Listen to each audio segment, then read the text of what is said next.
Hello. I think this is working. We should see things start to go live. I'm seeing things live. I want to see more things. I'm seeing things live. Excellent. Okay. Hello, everyone. I am Tome Keeper Devin. You will likely know me for the various other Six Sides of Gaming things that you have seen, such as, of course, Deadliest Dungeon, which would normally be happening right now, but unfortunately, Tommy is away. He is getting up on a plane to go to Germany for Essenspiel, and will not be able to join us for the game. So, seeing as we don't have Deadliest Dungeon today, but we do have our Imaria Kickstarter currently live and thriving, I figured this would be a good time for me to deconstruct the Deadliest Dungeon. I have to pull apart all of the Warlock tiles that I used to create the first floor anyway, so I thought I may as well do it while hanging out with you guys. Since, we got stuff going on. And then we can talk about some things. And I also thought I could show off some of the rooms and designs that didn't end up getting used in when the party went through the first floor of Deadliest Dungeon, because they did actually finish going through they did finish the first floor without actually going into every single room. So we can talk a little bit about what they missed out on, and also I was also thinking I could kind of show off how Warlock tiles work and how I build the dungeon using them, because there's a couple of neat little things that happen with Warlock tiles. So we'll give a little bit of time for a few people to join in, but I'm just going to start right ahead. If you have any questions that you want to ask about Imaria, about the streaming, about the Kickstarter, I'm open to that. I don't know how long I'm going to do this for, probably until I've got a nice big pile of tiles here ready to go. I'm not going to build the next floor on stream because I don't want to spoil anything, but I can, of course, completely dismantle this one. So I'm going to start with the library. If you remember, the library was the one with the sliding puzzle with all of the bookshelves, right? So the way I did this was I basically just took a bunch of 2x2s, 1x1s, or 2x1s, 1x1s, and 3x1. 3x1s don't exist. 1x1s and 2x1s, and then I printed out pictures of bookshelves that Josh from Linvander, one of our other designers, had made, and then I cut them out and I taped them to the top of each of the tiles so that I could have a full sliding board of library shelves to work with. So the downside of that was I actually ended up having a problem with the number of tiles that I had access to build the other parts of the dungeon, but it ended up working out quite well. So I'm gonna have to remove the tape from each of these, which unfortunately means I guess these shelves are probably just gonna get thrown away because I don't see any other use for them. But they do look rather nice, and it's not that Warlock tiles don't have bookshelves. It's that I couldn't obtain the sheer number that I needed to make this work.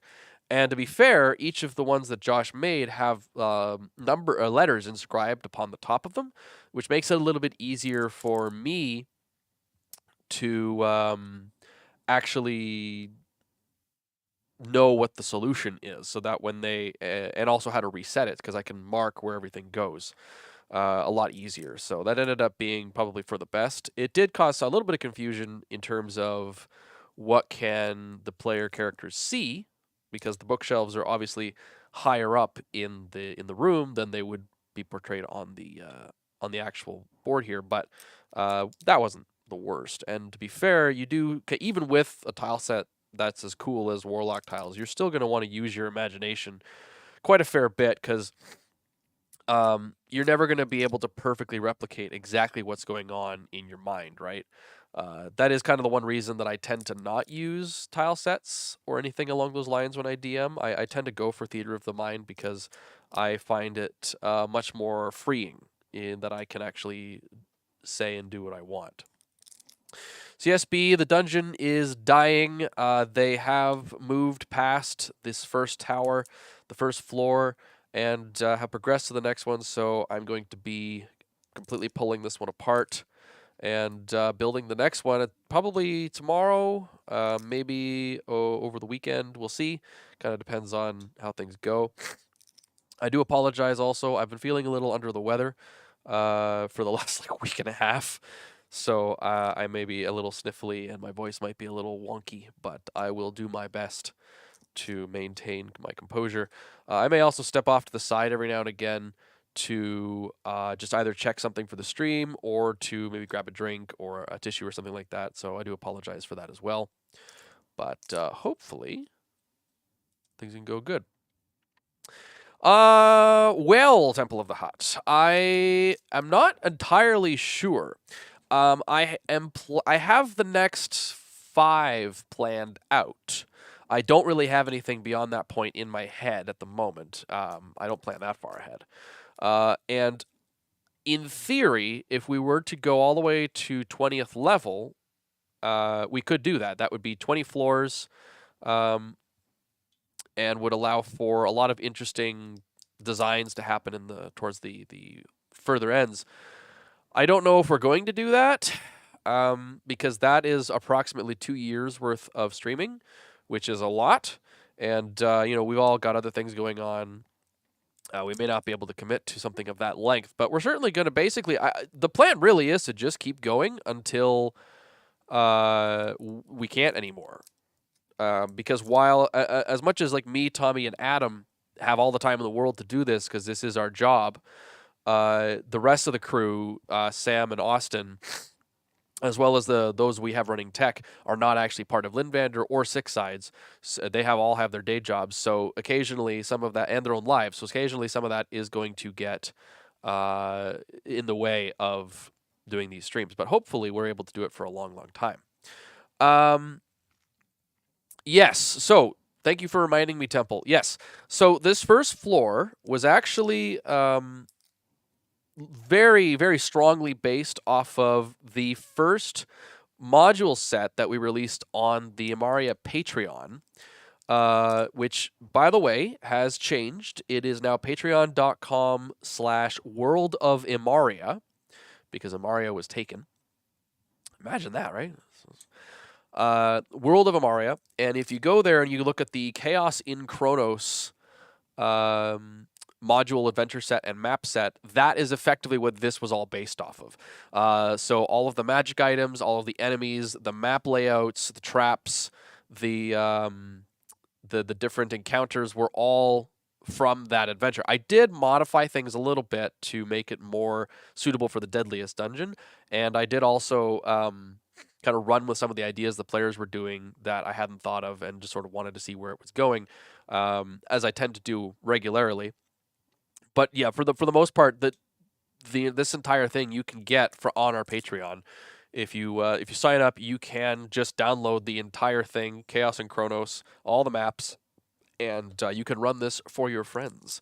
Part of the reason why some of the magic items are really good is because it is kind of designed to be done in a single day with no long resting.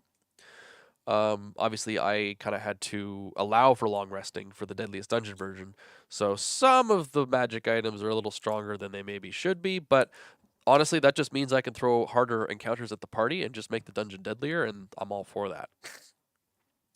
I'm happy to hear, Richter, that you got the Chronomancy dice. They are beautiful. If I could, I would have all 3 sets. They're all nice, but unfortunately, I gotta save those for you guys. So I'll be happy to have 1 set of the Elder Dragons, and be perfectly fine with that. Although I definitely would not say no to having the Chronomancy. They are amazing to look at.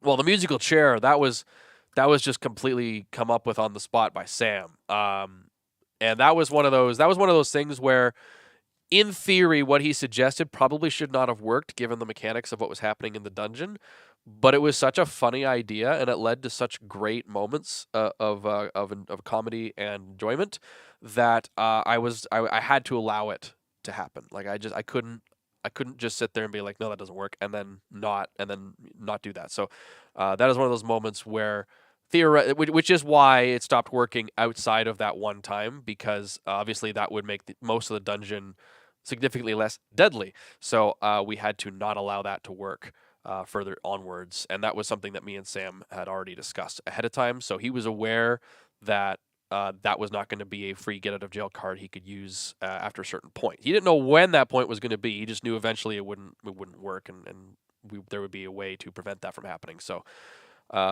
that was kind of the interesting thing around that. We could certainly like make a musical chair.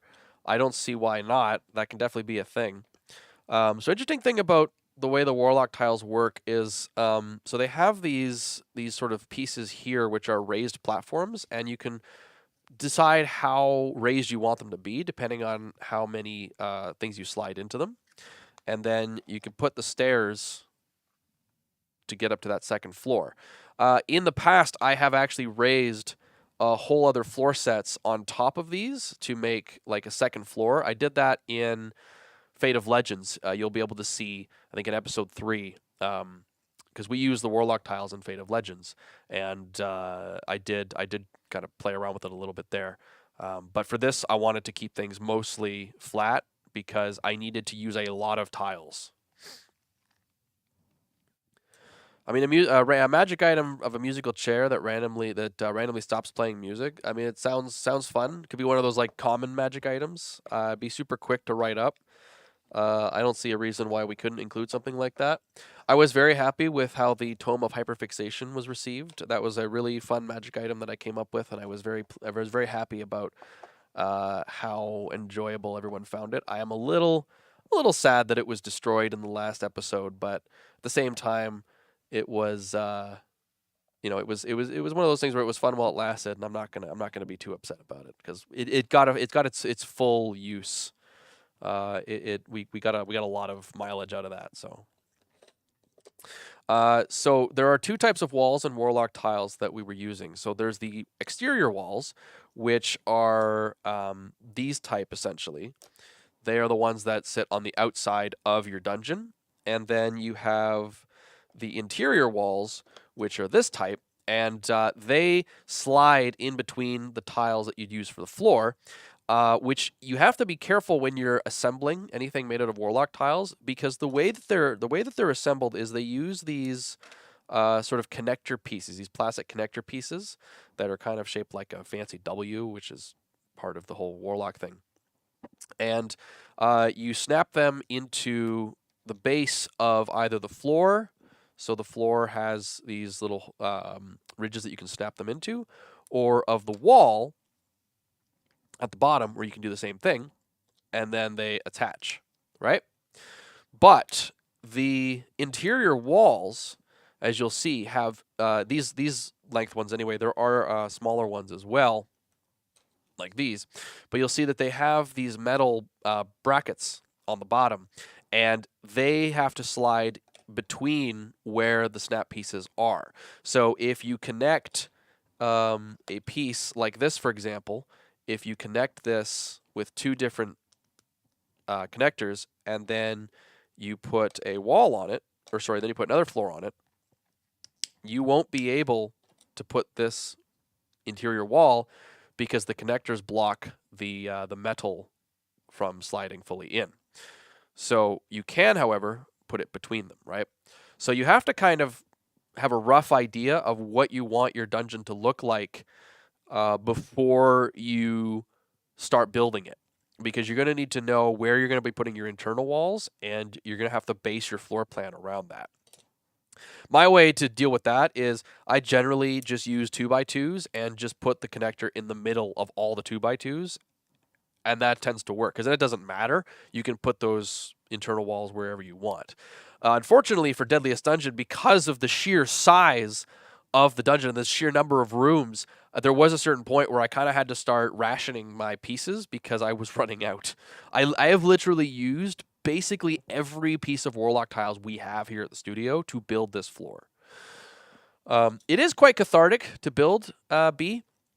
It can be quite nice. It's a really nice break from all the other stuff that I have to do here.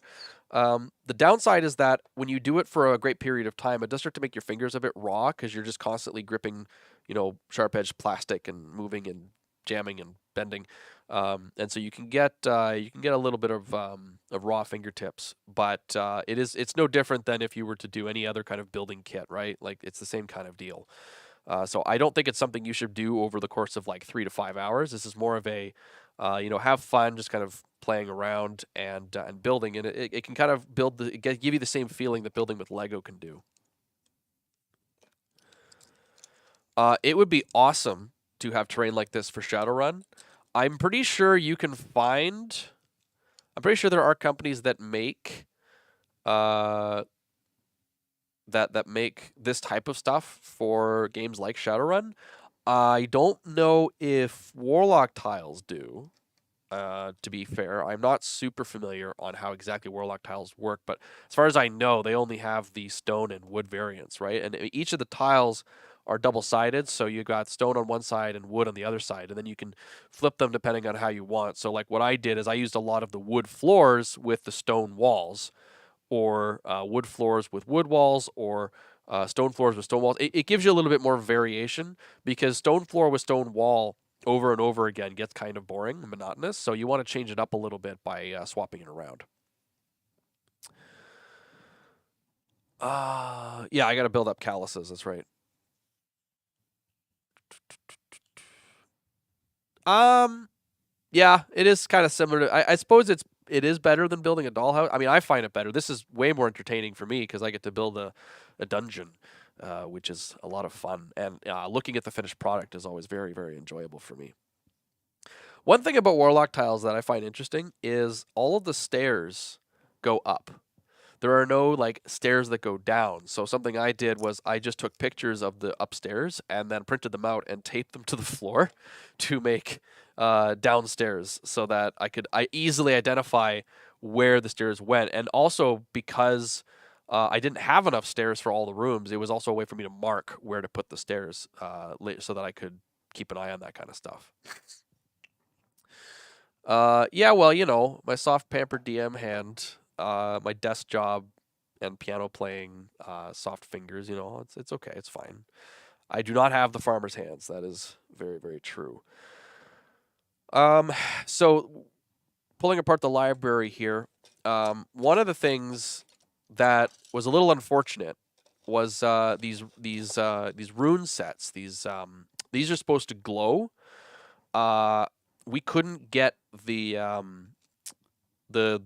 light to work. Like there's a button that you press and you put battery in, and then it glows. And it was working on the first day of the first episode. I had it working, and then at some point it just stopped working. And I'm not sure why, because it was totally fine for a long time. I think I might have knocked it or bent it in some way that I shouldn't have done while I was trying to move everything around. So it's unfortunate, but I'm gonna see if I can fix it and if we can use it. But in the interim, I've just been using these ones with the orange sort of dusting, so it's a little easier to tell that they are circles of runes because they looks awesome when they're glowing. It really is quite the effect. But yeah, so I'm going to pull the rest of the internal walls out of the library. There are doors that also fit similarly to the internal walls that I was using for each of the rooms, each of the little study rooms that were soundproof. I got to tell you, I did not expect the players to capitalize on the silence statues quite as much as they did. It was they really, really got their mileage out of that mechanic because the whole thing about this floor was that there is music that is going through the place, and it is mind controlling all of the people there. Now that was one thing I was curious about. I was curious to see if the fact that the people they were fighting were just mind controlled commoners was going to alter the way that they went about combat and make it so that they were actually trying to be more non lethal. Which it started that way, but it did not end up that way. Like for every like one or two commoners they knocked unconscious, there were at least like two or three that they just flat out killed. Like they did not have any qualms about that after a certain point in the dungeon, and so that was kind of fun. That was interesting to watch happen. But yeah, so the entire edge of this thing, you can kind of see as I lift this up that not all of the pieces were like straight up attached because of certain things I was using as markers and of the way that they interconnect. But you can see that you've got the external walls here, which all kind of go around the outside that all have to get pulled off. There are actually two different heights of internal walls. There's There's ones that are these high and the ones that are twice as tall. The problem with the ones that are twice as tall that we have is that the cameras can't always catch what's actually happening in the room. So we've had to try not to use them. I did use them in a Fate of Legends build for using the second floor because it had a second floor. I used it to put the walls on the edge of that so that it was easier to tell where the walls were. And then we just angled it so that that was away from the camera. The camera didn't have to try and shoot over top of those walls, and that ended up working quite well. It looked really cool. Players indeed will always do something unexpected, Domain AU. How's it going for you? That's my favorite part about doing this, though. I always love it when the players try something, and I'm like, I have no idea what to do with that because I never thought of it. It's generally why my design philosophy is to just create a world with rules and goals and people who are trying to do things, and then when the players try something, you can have you kind of know what's going to happen based off that because you have all the other information you need, so you can find a logical path to follow in order to have what should happen.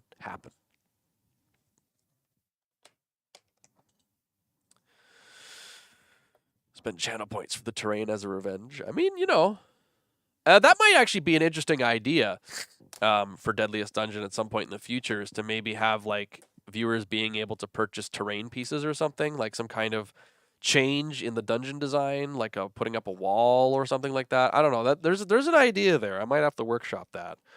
I have a lot of ideas for Deadliest Dungeon that I end up not really going through with because I'm not sure how to implement them. So, but sometimes coming up with a new idea that is different kind of can help reinforce those older ideas, and so that's kind of something that I don't mind talking about. Like if we want to, if any of you guys have anything you want to talk about in terms of Deadliest Dungeon and like criticism, feedback, ideas that you want to see, this is a good time to do that. I'm happy to talk about that stuff. Like for example, what you think of the death mechanics, what you think of the various charts and tables and things like that. Anything along those lines, if you want to talk about those things, I'm happy to share my my stuff about that. You suggest traps. I mean, yeah.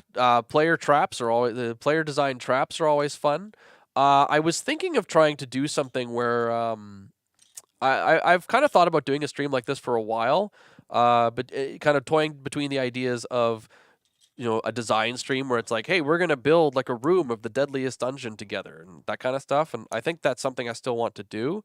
I think I want to wait until the party's a little higher level before I start doing things like that, because right now they're second level now, and I've been doing some number crunching on encounter building, and they're still very fragile, and it really doesn't offer for a lot of creativity, and you kind of have to be very reserved in what you're throwing them, because we want it to be a deadly dungeon, but we also want it to seem fair. I don't want to ever throw anything at the party and them just be like, we don't stand a chance. Like, there's no way we could ever win this fight.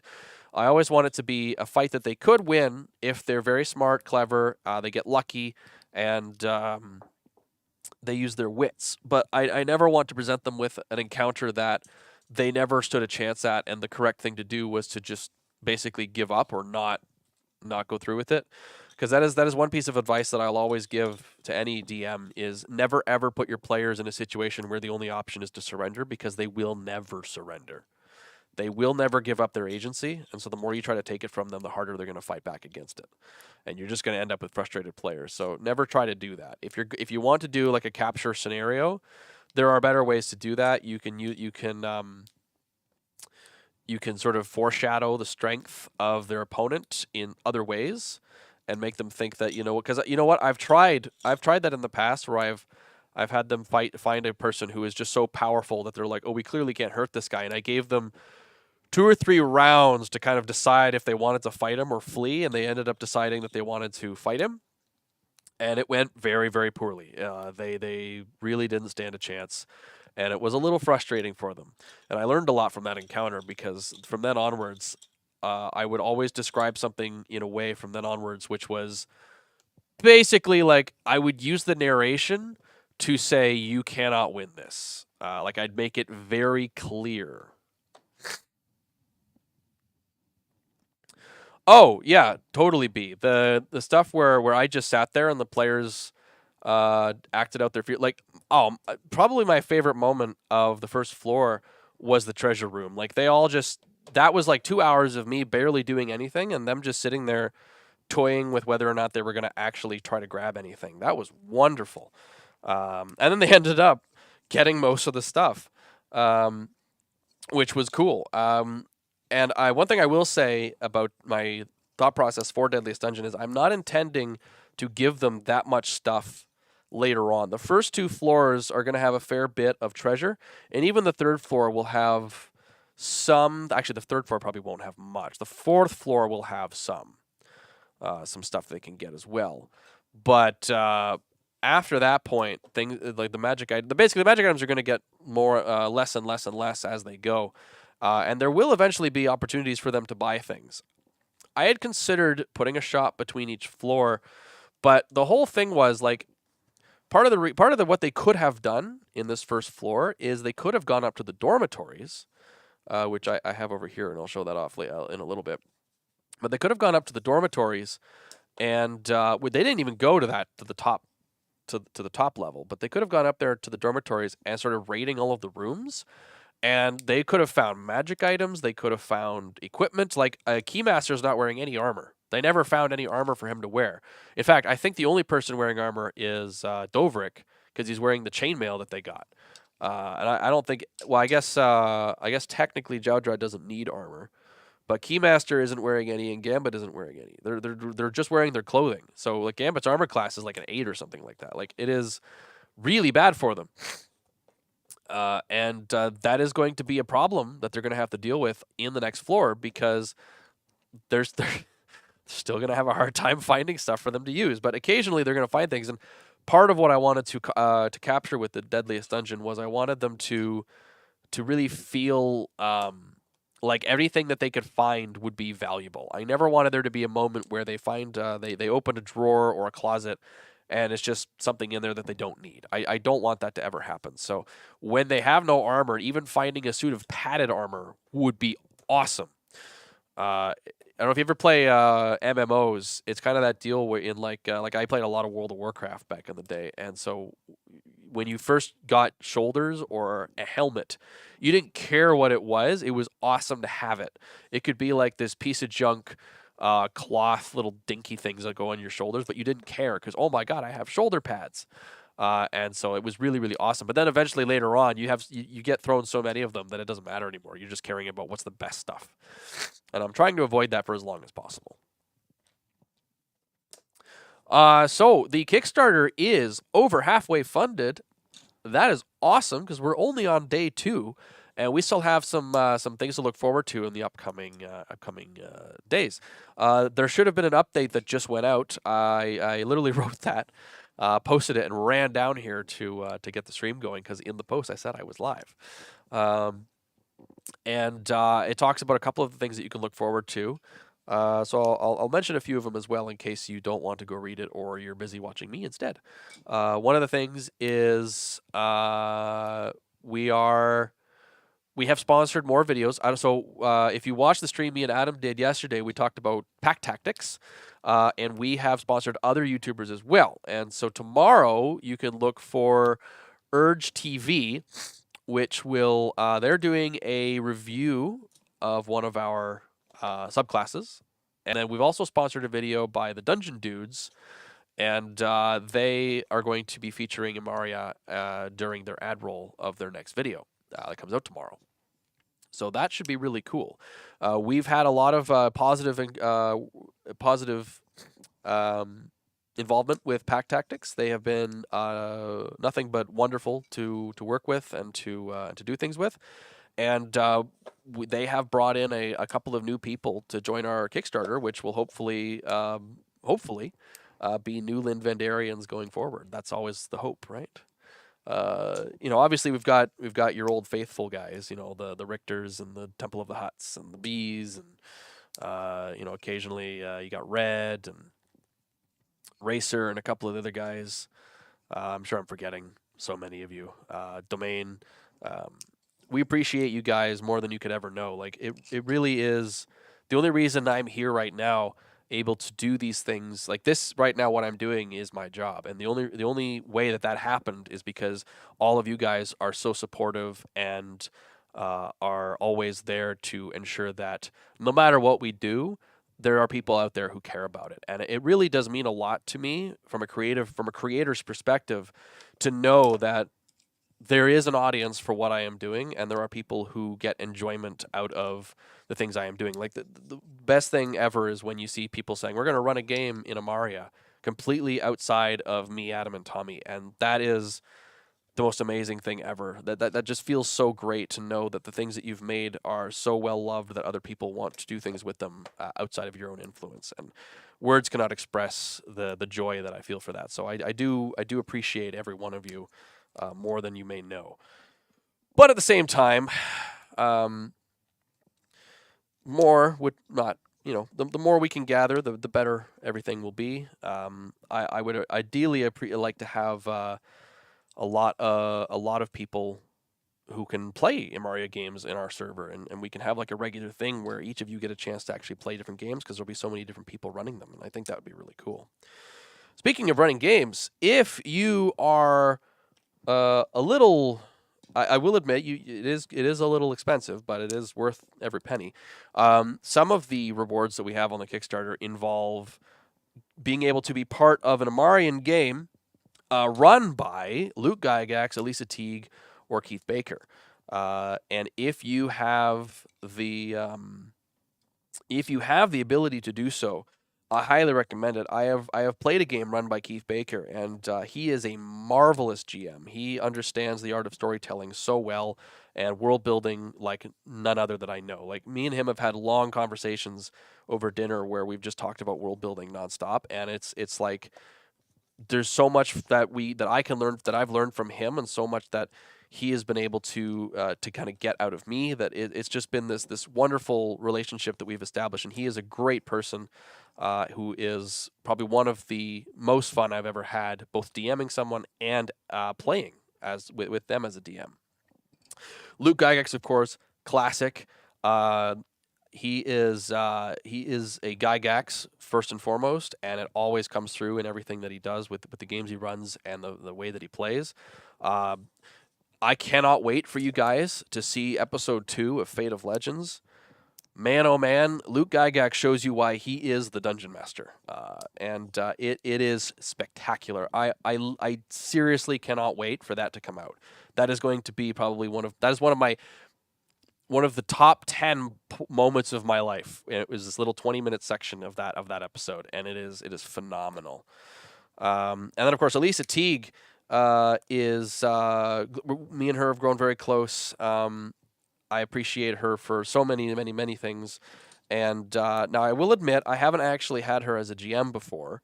I have heard from people who've had her as a GM, and they have nothing but good things to say. And I mean, having her as a player is always marvelous. She has just the right number of gravitas and buffoonery to just kind of reach that sweet spot for me where I know that no matter what I throw at her, it's going to be great. Whether it's a silly moment or a serious moment, it is going to have all of the intensity that it deserves and that it needs. And it really helps me feel like the stories that I'm crafting are taken seriously. And that is a really nice feeling for me, because a lot of the times, as a DM, you can spend a lot of time writing a very interesting and intriguing story, and then your players just, they're players, and they make a big buffoon goofball around it. They're like Ed Greenwood, right?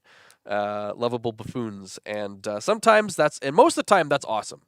Sometimes though, you really just you just really wanted to have that serious emotional moment that you've been planning out in your mind for a long time, and Lisa is perfect for being able to actually have that. So I highly recommend being able to play with these fine people if you get the opportunity to, and spread the word that this is a thing they are doing.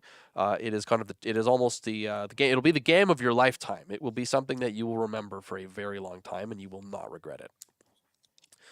I have noticed that the design your own character has been very, very popular. That's awesome. I love to see that. I am very much looking forward to working with all of you on designing those characters and getting the artwork renditions sorted out. It's always wonderful to be able to add new characters that are other people. Like, it means so much more when you're flipping through the book and you look at this artwork and this little story piece, and you know that that was someone's character. A lot of the NPCs in Imaria are that. They're from either me and Adam or Tommy or our friends in the games we've run at the round table. Those characters being immortalized in the book, and a lot of them are that, but a lot of them are also just characters that we sort of just came up with because we wanted to show off certain people or a certain class or whatever, and so we just kind of came up with a cool character that we thought was nice to show that off.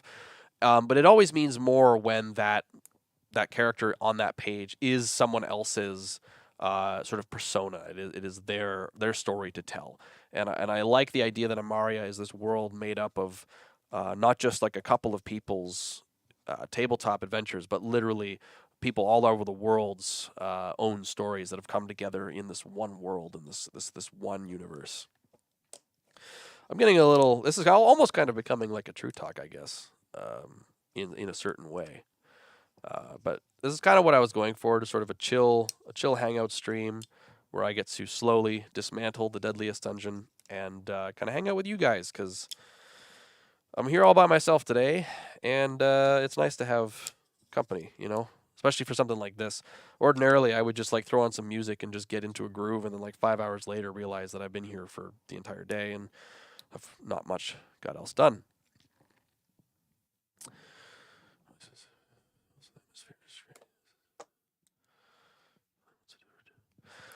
Well, thanks a lot, Gamer B. That really does mean so much to me. And one of the things I think that I definitely do have a strength in is kind of empathizing with my players. Like, I tend to have a pretty good feeling at the table for whether or not my players are enjoying themselves or what they're trying to do, or and I kind of have gotten quite good at knowing when to either pull the punch or when to allow the thing, because there's always the thing, right?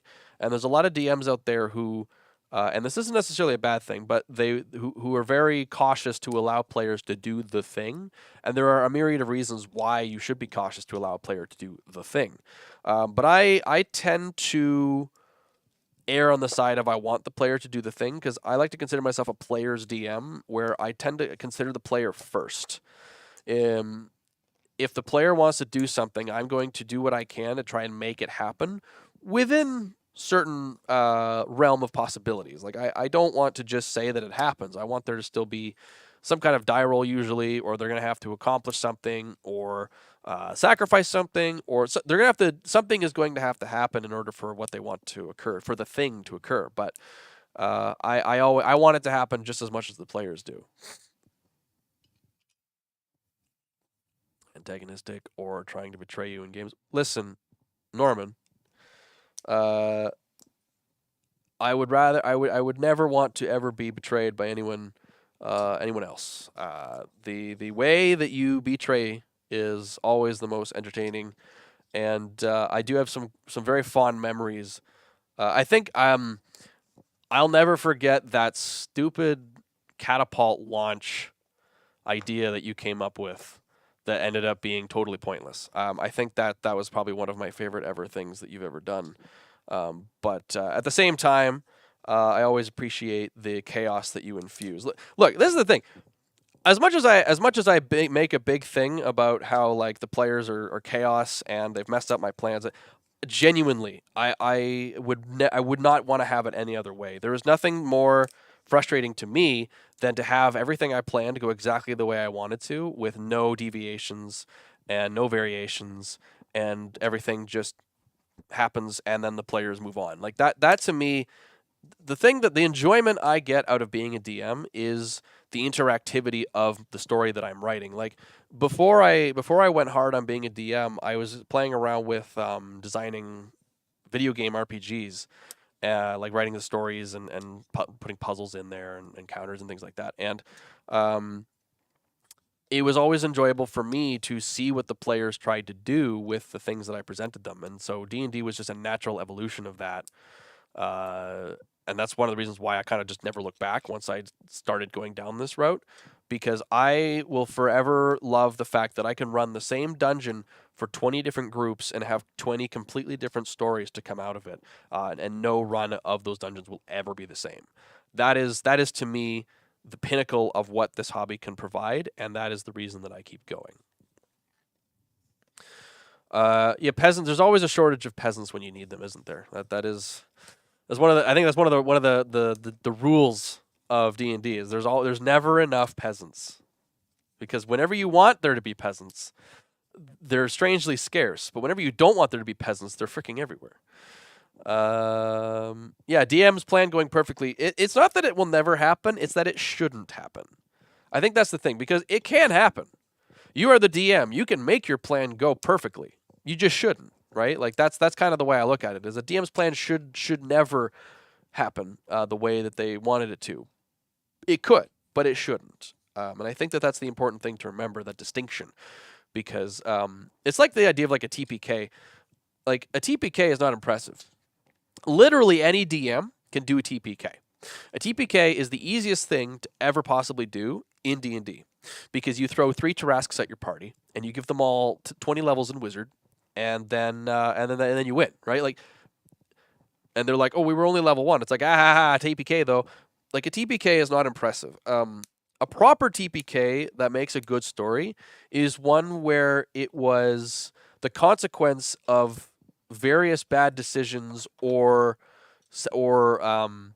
bad luck or sacrifices, right? Like if there's a TPK because, like for example, the first TPK, the first kill we had, the first death we had in Deadliest Dungeon was a direct consequence of Jowdrad's greed, right? And so in that situation, even if it wasn't Deadliest Dungeon and it was a normal game, and Adam's character had died in that way, he as a player would have been satisfied with that death because he knew what he was doing.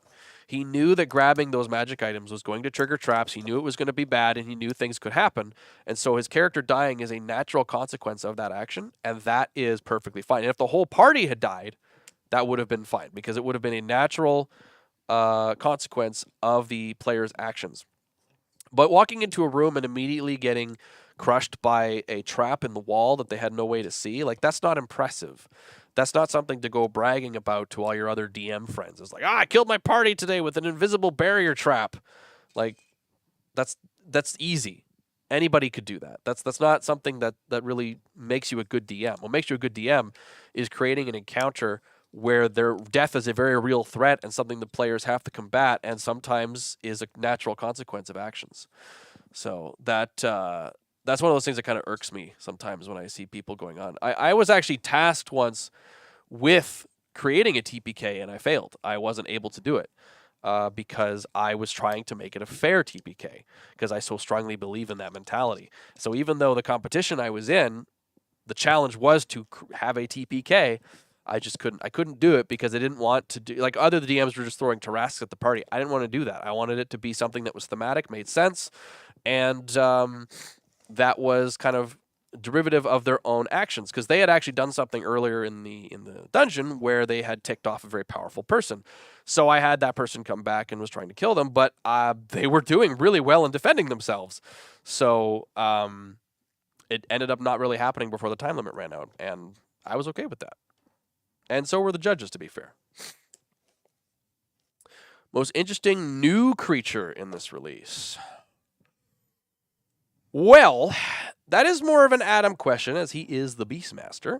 I do have some idea on some of the things that we're putting into this book. I would say, I'll tell you what, I have created some monsters for this. And I think This is the thing. So I do apologize for this, Endred Wintersbane, but my personal most interesting new monster is one that I cannot reveal because it will be a spoiler for Fate of Legends. Um, the final confrontation, the second final confrontation of Fate of Legends involves a creature that I created. And when I created it and showed it to Adam, he said I was an evil, evil person. So I take very, very much pride in that. And I would personally say that that is the most interesting new creature that we have created.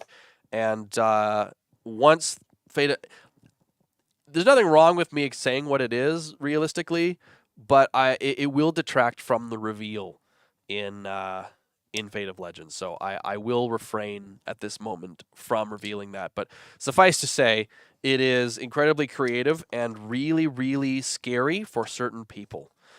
It is a horrifying creature that came from the dark recesses of my mind, and I love it to bits. It is so great, and I can't wait for you all. It's something that you personally would want to inflict upon your players. Like it is. I think you'll really like it, and I think a lot of people will get a lot of enjoyment out of it.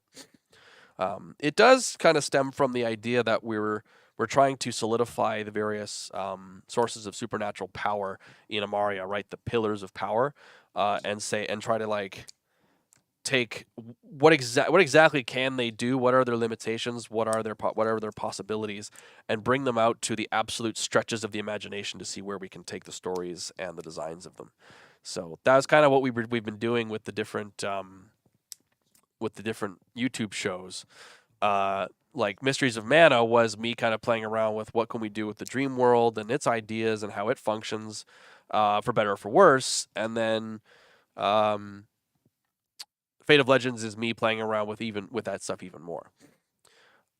So I have finished deconstructing the library. It is now a giant stack of pieces next to me. So I think what I will do next is I will show off the room, the floor that they didn't get to, which was the dormitories, which was both good and bad for them, because if they had gotten to the dormitories, they would have been able to, like I said, they would have been able to acquire a lot of gear, but it is also the most heavily populated of all of the rooms, and it is where most of those random encounters were coming from. Like, I legitimately did have a certain, like, I wasn't just randomly spawning monster like enemies. There was a certain number of them. It's just that they were all positioned. Let's see if I can do this without horribly breaking it, because this one is a little fragile. But the dormitories, you can kind of see that. Yeah. So the dormitories were all these little rooms, and each of these little rooms were searchable, and you would roll on a table, and it would tell you what difficulty, like whether the door was locked or not, and what the difficulty of the encounter was. And the higher the difficulty, and if the door was locked, the better the treasure was going to be after they had accomplished the room. And so they would have been able to find all manner of things up here, but it would have been very, very hazardous. But each of these rooms had an encounter in them. So eventually they could have literally fought their way through every enemy in the complex and then just had the run of the place. But the chances of them being able to do that and living were slim to none. There was also an NPC in this floor. That's probably my favorite NPC. And I am going to talk about her. She is, like I said, this is all available on the Patreon. So that is kind of the thing, Gamer B. I could recycle it. And I may. I may end up reusing this room at a later date, but I'm okay revealing it to you guys because, like I said, this entire adventure is available on the Patreon right now. Like, it's been up for a while, and any one of you could go and download and read it. So I'm not that against kind of telling you guys this and showing it off.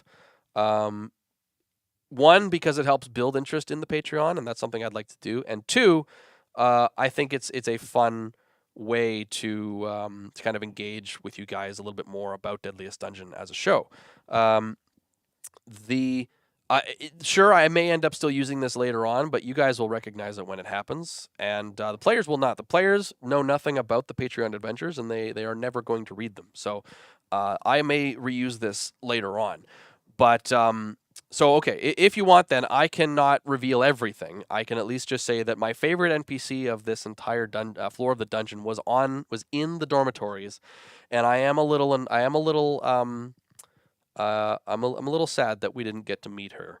And I will reveal this because this is a very specific encounter. So she's deaf. She was this deaf girl who was hiding in the closet because she couldn't hear the music and so couldn't be mind controlled, but everyone else was trying to kill her. So she was hiding in a closet, and she was going to give the party a quest to go and get her hearing aid from her room, which if they did, would immediately cause her to get mind controlled. But she could have joined the party. We were going to have a conversation about who knows sign language, and then she could join the party as a sage, and she had like healing word and like bless and like a couple of buffing spells to help them out. But I just thought that was really cool, and I think it would have been neat to do that. There was also a hidden door in this floor that would have led to another room that they didn't go to, which would have been cool. And there was a really strong magic item up here that would have made things so much easier for them in the future. But yeah, that was one of the cooler ideas I had that I wish we could have gotten to. But I'm not upset because, like you said, these things can always be recycled. And to be fair, I'd already done the work for the Patreon anyway, so it's not like it was wasted time. Somebody out there at some point in their life is going to get a lot of enjoyment out of that encounter when they use it from the Patreon, and that's honestly all I need to know in order for that to have been worthwhile. But yeah, so we're going to take all... Now, this one was tricky to build because I actually was running out of tiles by this point, and it was getting bad. So what I ended up doing was taking these angle pieces and combining them together to make squares, and then just making the floor out of that and kind of building a design out of it. Which worked, actually. It worked quite well. It took me a while to figure out exactly how to do it because I still needed to make it like look decent, and I still needed to make sure that it was secure enough to be moved around. But I was able to make it work, and then yeah, I basically just filled the place with little tiny rooms. So it would have been an interesting thing for them to explore. But I mean, the thing was, right, they really wanted to get a level up. They really wanted to get to second level, so they really just wanted to move on and get on with it. And I don't begrudge them for that at all. I was not. There were definitely parts I was not expecting to take as long as it ended up taking. Like they were in this dungeon. They were in this floor of the dungeon way longer than I was expecting. I was expecting like maybe 4 sessions in the dungeon, in this floor of the dungeon, and they ended up taking way longer than that. So, well, I guess not way longer than that, but they didn't even. I was expecting them to finish every single floor within 4 weeks, and they didn't even get to the. They only maybe did like half of this floor in about that amount of time. So, hopefully that's not going to mean that all the other ones are going to be the same, but I have a much better idea of how to pace this, I think, now. So we shouldn't have that problem in the future.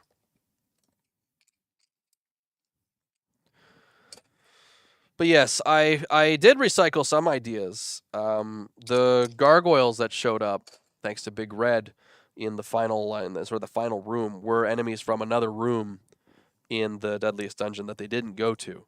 And they were fun because they aid you when they punch you. So I wanted to definitely use those. So I thought that would be a cool time to bring them in. One of my favorite things to do is because Adam designs all these really cool monsters. One of my favorite things to do is to use his monsters against him. So the beams, the defense mechanism for the final room was based off of one of the. I guess I can talk about this monster, Endred. This is one of the cooler monsters that's going to be in the new book. It's called the Chronal Gnarl.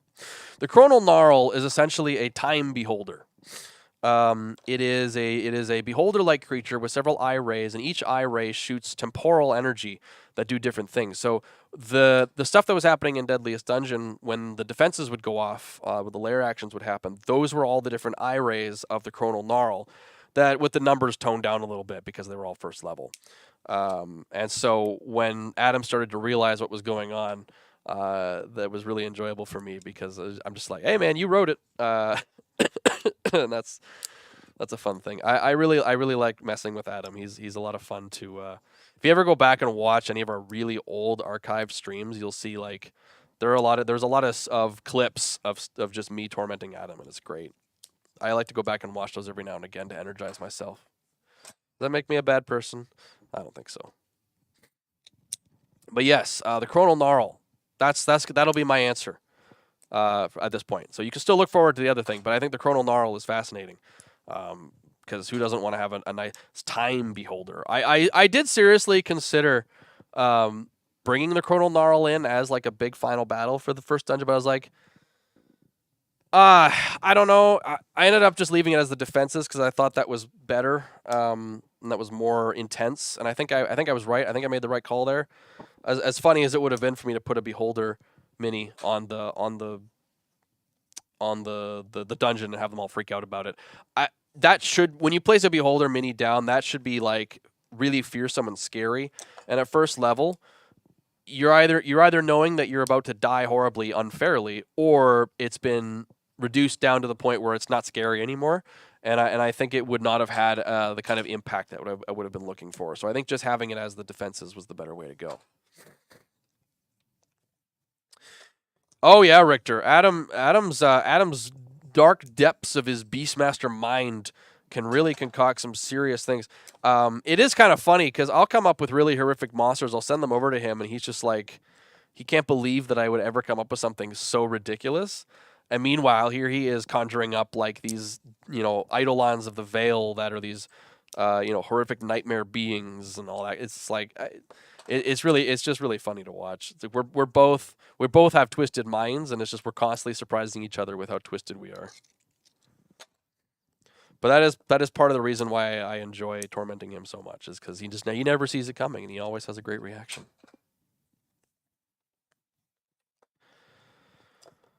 But yeah, this is effectively what I do to prepare for Deadliest Dungeon.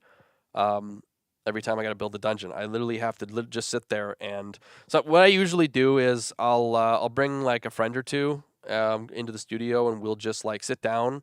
We'll each take a room, and then I'll give them like a rough guideline on what it needs to look like, and we'll just build, because I don't know how, like I hear like Matthew Mercer makes all of his dungeons himself. Like I've seen videos of him doing it, and I'm like, I don't know how that guy has time to do that, because this is not quick. I mean, I'm also not doing it very quickly. I am taking my time because I'm enjoying just kind of hanging out with you guys, but um, I am not doing it slow either. I'm also not really organizing this. I probably should be actually organizing this, but I figured since I'm literally just going to be building another dungeon right afterwards, I don't really care about organizing it, because I'll just, whatever's left over, I'll then put away and organize it. We have like a bunch of drawers in the back where everything goes, and right now they're all kind of empty, so it doesn't really matter. Yes, that is true, Richter. I am a big fan of gray characters. I blame The Witcher for that. I think I used to be very black and white person, and I always still enjoy playing characters like that. Um, and the yeah. When I do serious games, I like morally gray characters because I think that they're more interesting to work with, right? It's the like I generally will play, if I'm playing a paladin, I'm usually playing a very black and white paladin, very much very similar to what Tommy does. But I do have a morally gray paladin, and he's also a lot of fun. And I think that it is, yeah, I blame The Witcher for that. I really, really fell in love with the idea when I was reading The Witcher books and playing The Witcher games about how like you can have this story about this person who, because it's very human. It's very real. Um, it's very, because it's almost impossible to find somebody who hasn't done something that they at least are not proud of in their life. Like, even if they've only ever done good in their life, there's probably one or two things that they know they did and they're not happy about it, and they ended up learning a very important lesson from it. And it's not like it didn't make them into a bad person. Didn't turn them into a bad person or anything. But everybody's got those dirty little secrets, that of like when they were younger and dumb, when they were dumb teenagers or something like that, that they would prefer to just remain there in their memories. And then you have those other characters who are trying to do what they believe to be right, but there is no way for them to go about it other than through some sort of extremity, right? It's kind of like Thanos. Like, I really like what they did with Thanos in Infinity War. I really, really like Infinity War as a movie. I think it's actually a really solid movie. It's got some weird story issues, but overall, it is a solid film, and I really, really enjoy what they did with Thanos there.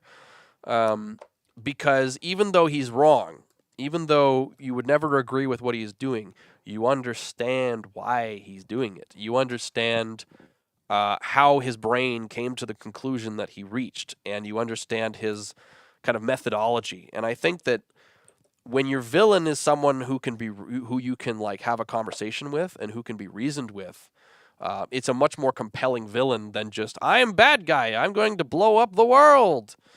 And there is a place for villains like that.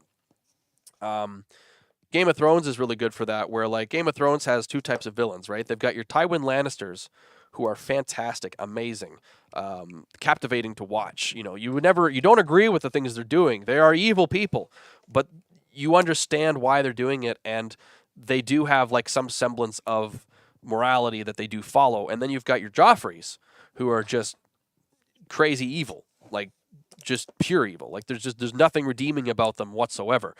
And you need both, I think, to make a solid story, especially in a game, because sometimes your players just want to annihilate some horribly evil thing. They just want to show up and slaughter some horrific evil demon king, and then get the rewards and go back to the tavern and have a drink. But sometimes you want a really dense emotional story that examines aspects of humanity. And that's where I really like to get involved, because Imaria as a world is kind of built on that. The whole design, the whole writing, the lore stuff in Imaria is that everyone is kind of wrong in some way. The mages are kind of wrong because they're using magic, they're abusing magic. The Eltharians are wrong because they're trying to, completely a 180 and do it the other way around and dominate and destroy magic. The psionists, the sages are kind of wrong because they see the threat of psionicists as a potential to destroy the veil, and so have a blanket policy of none must be allowed to exist. And then the psionicists are kind of in the wrong because, due to the fact that they're kind of persecuted by the veil, a lot of them are used in nefarious underground organizations, and do a lot of questionable things scientifically and ethically. And so, but at the same time, they all have their good aspects. The Rennick Knights help support the Veil and keep the evil mages, those who would abuse magic, at bay. The wizards, some of the mages in that can use their magic to do great good for the world. By achieving powerful deeds and by creating things and doing great magical wonders. Then you have some of the sages and the Veil Defenders are protecting so many people from horrible nightmares trying to cross over into the real world, and protecting the evil demons from invading from beyond the veil.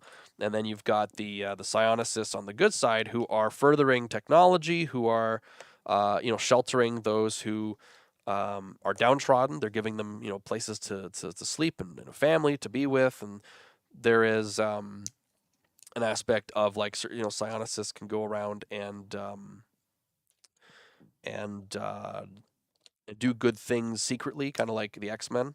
So there is a good and a bad to every aspect of Imaria, and I really love exploring that idea. And I think that part of what I really like is whenever we would run something at a con, there would always be the there'd be different moments during the adventure where the party would realize something was wrong. There would be the oh, I think we chose the wrong side, and then later on they'd say, oh no, maybe we did choose the right side, and then further later on they'd say, oh, both sides suck. Other times it would be right off the bat they'd say, well, of course he believes this. This is how he was raised. He's in this situation. There's no other way he would have. This is the only way he would see things. And we have to be understanding of that, even if it's wrong. And you have other people who are just like, yeah, no, there's no excuse for this. I'm choosing the other side, and I actually think they're right. Even if I don't agree with their methods.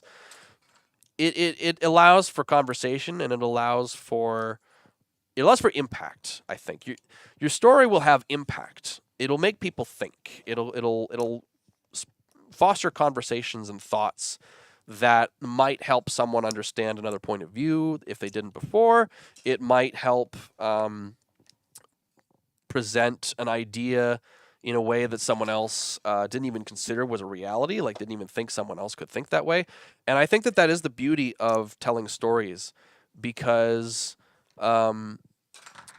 stories are good ways to present situations where you can explore certain ideals or thoughts that you otherwise wouldn't in your real life, and present them and experience them in a way that is safe and that is inconsequential to reality. And so then you can actually think more about, like, if I was in the situation where I saw somebody getting mugged down that alley, would I do what my character did, or would I personally do something else? And you can have those kinds of thoughts in a safe environment where you're not actually presented with the threat. And I think that's really useful for broadening our minds and furthering our understanding of this world and the people in it. And that's what I love about storytelling, and that's what I love about being able to tell those kinds of stories. What is my favorite way a pillar of power is shown off in mechanical form? Well, that is a hard question, because there are many different ways you can present a pillar of power in mechanical form. I like the way that we've handled ioessence as a form of electricity, or of electrical type energy, which can then be used to create a Tesla punk society where they use souls as a catalyst to empower things like lamps, like simple one-circuit doors, like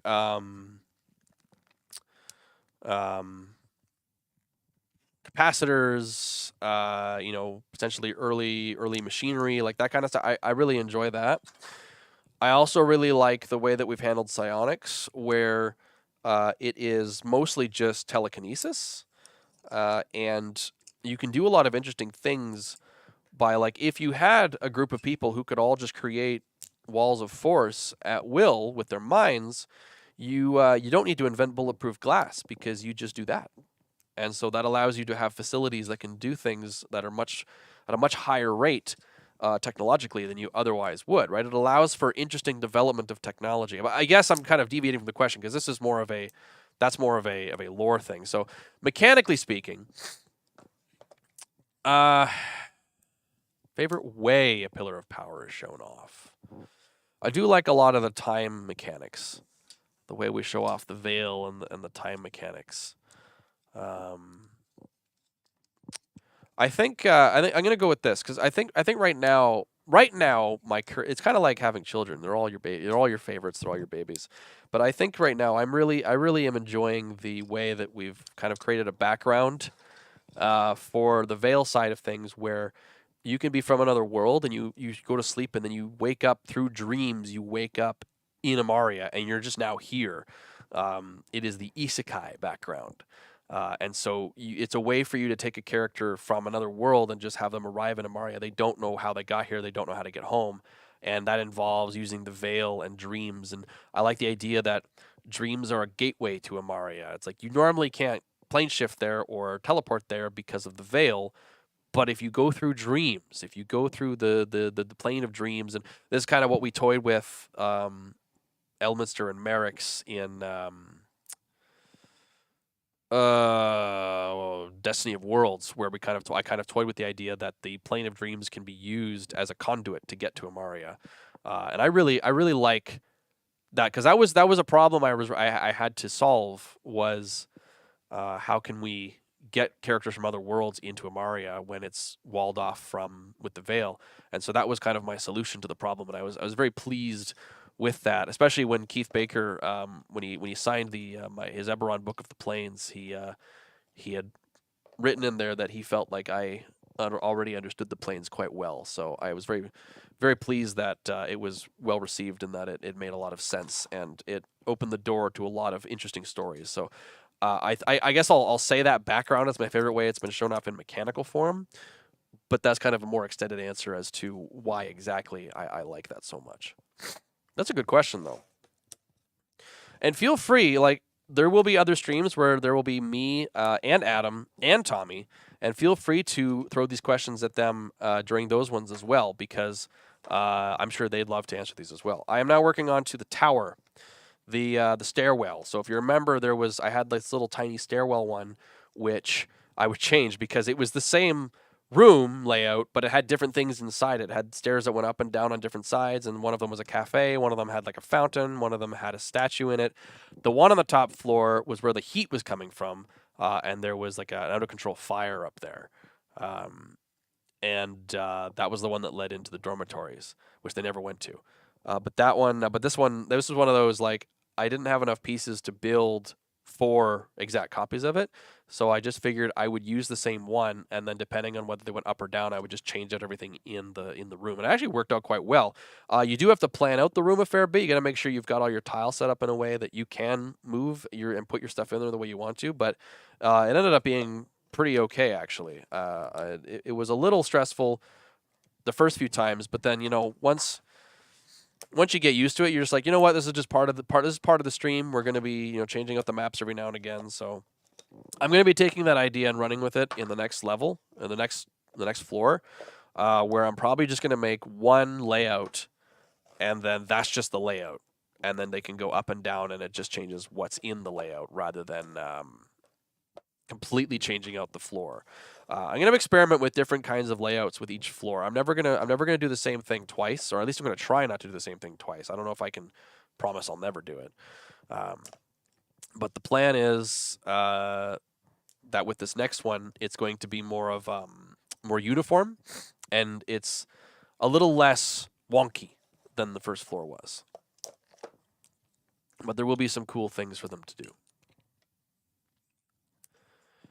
You have a very good evening as well, Gamer B. I hope you enjoy Essen, and that it is a wonderful time. I know a couple other people who are going there, and I wish I was going as well, but unfortunately I am still here. Maybe one day, maybe one year, I will go to Essen as well, but right now it just didn't really make sense because I got to hold the fort while the Kickstarter is live. So that was kind of the decision that had to get made. Was somebody had to hang around here, and that somebody is me.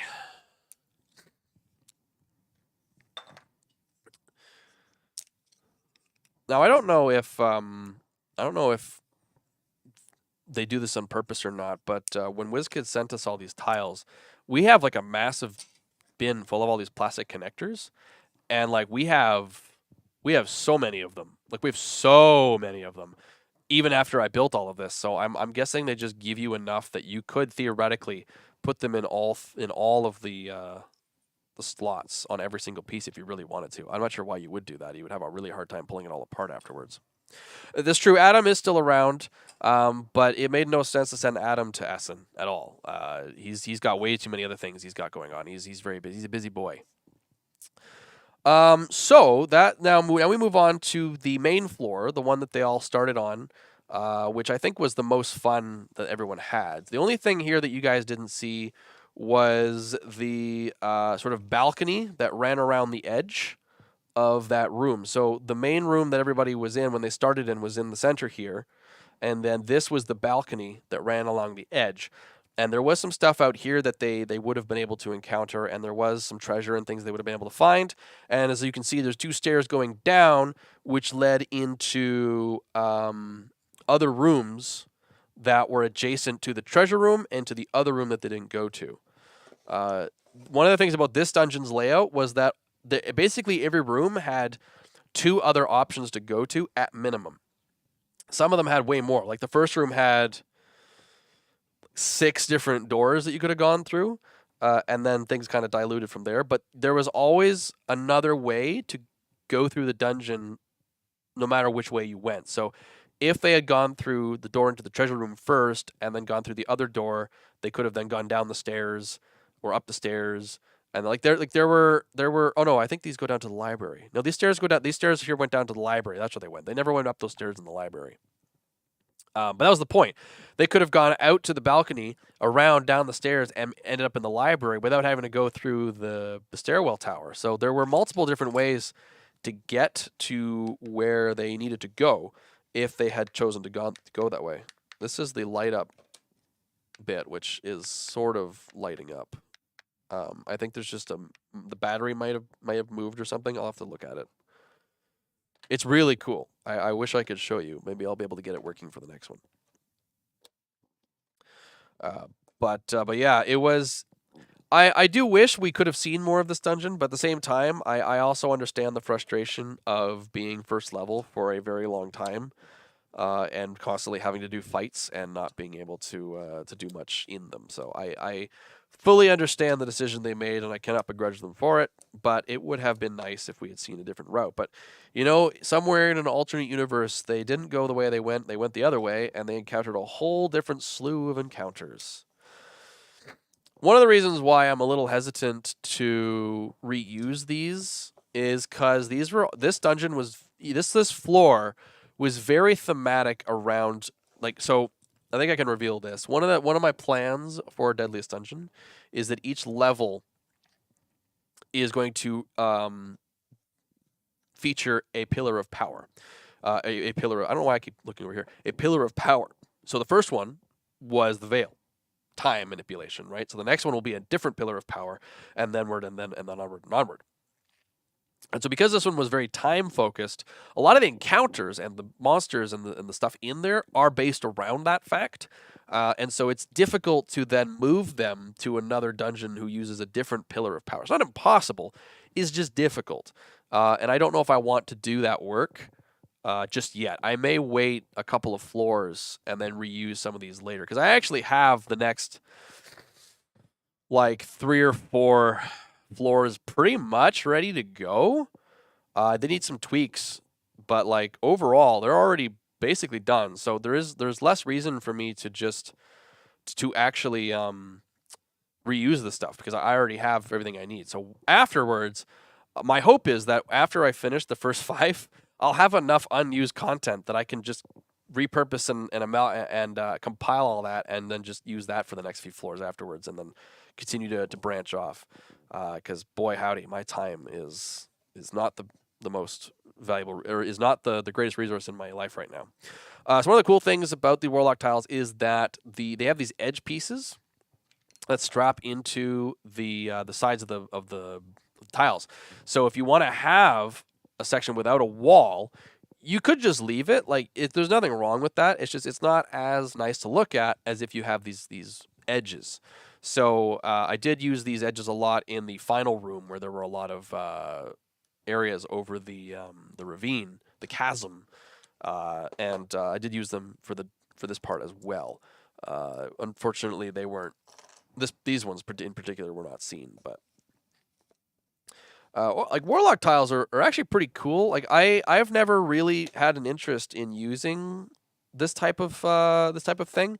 I've definitely, like, at cons, I have walked past different different dungeon setups and like terrain setups, and I've been interested, and I've always like taken pictures and been like, oh, that's really cool. But I've never actually really had a strong desire to go out and purchase them, mainly because, as I was saying earlier, I prefer theater of mind and the freedom that comes with that. I like being able to basically design whatever I want without having to worry about, do I have tiles to make that work? I think that for something like Deadliest Dungeon, this is actually really solid, and this is a very strong way to do this kind of adventure, especially when there are so many floors and rooms and so many different ways that the party could split up or go in different directions, and keeping track of everything can be really tricky. So in the case of what we're doing with Deadliest Dungeon, I think it was actually a really smart idea, if time consuming. But I do enjoy playing with them. As much as I've never really desired to use them, I have enjoyed having them available to use and building the dungeons with them and playing around with them. So it's not like it's not like I dislike them. It's just more of a even still I don't think I would want to use them in my home games. I still think I would prefer to do Theater of the Mind, which is funny because when I originally was DMing, I refused to run something if I didn't have a map and like a full color immersive map and all the proper minis and everything. Like I was super strict about it, but I also had a lot more disposable money and time, so it was a lot easier for me to do that those days. Now I only do that if I'm doing a Roll20 game. I make sure that I have a good proper map and good tokens to use, and I only really spend time doing it for that. Otherwise, honestly, I'm fine to just use graph paper at this point. Like I'm not super into making these big vast setups. I do think they are cool though, and I do like using them when I am able to. So this little room here isn't really much to look at, but it is another room they didn't go to. There were actually two of these. So the treasure room, which I'm sure you all remember, the treasure room was also just this big room, and these attached to each other, and then attached to the wall, right? And so this room was just sort of a side chamber that had a couple of extra things in it that they could use, that they could find and use, and they could battle some guys in there. And on the other side of the main room was just the exact flip of this setup with different things in it. And there was a secret passage that they could have found if they had done a puzzle. And incidentally, the treasure room was not a safe room for them to rest in, but if they had gone to the other room with the puzzle in it, that was a safe room to rest in. They actually could have rested there with almost no one bothering them. They didn't go in that room. So it was just kind of funny to think about there, but yeah. So I mean, overall, I think they explored most of what this particular floor had to offer. The dormitories was really the only like big area that they didn't go to, but realistically, they did get a good chunk of this floor sorted out. And having I think if they hadn't found the treasure room, they may have even just completely skipped all of that and gone straight from the library right out. I don't even think they would have explored anything else from that point onwards because they were very keen to get out. And part of the design that I'm going for is risk and reward. So if they do go looking, if they do start sifting through the dungeons and trying to find things, they will find things. They will always be rewarded for going out of their way, but they're going to have to go out of their way, and they may not want to do that when it's the deadliest dungeon. So we'll kind of see how things play out. Usually at the end of every episode, we have like a quick little get together, and we're kind of like, hey, how are we feeling? Do we like the difficulty? Do we think it's still going well? How do we feel about this? How do we feel about that? Which is partly why you'll find that sometimes I will retract a ruling that I made. So like, I think originally I said that if I get 10 inspiration, I was going to refresh a room. And then if I got 20, I would refresh the dungeon. And then like, I got home that night and I was thinking about it and I was like, that's actually really unfair. Like that is borderline like TPK level right there. Cause I could use that I could weaponize that so bad that I could just refresh the room the second after they finished clearing it.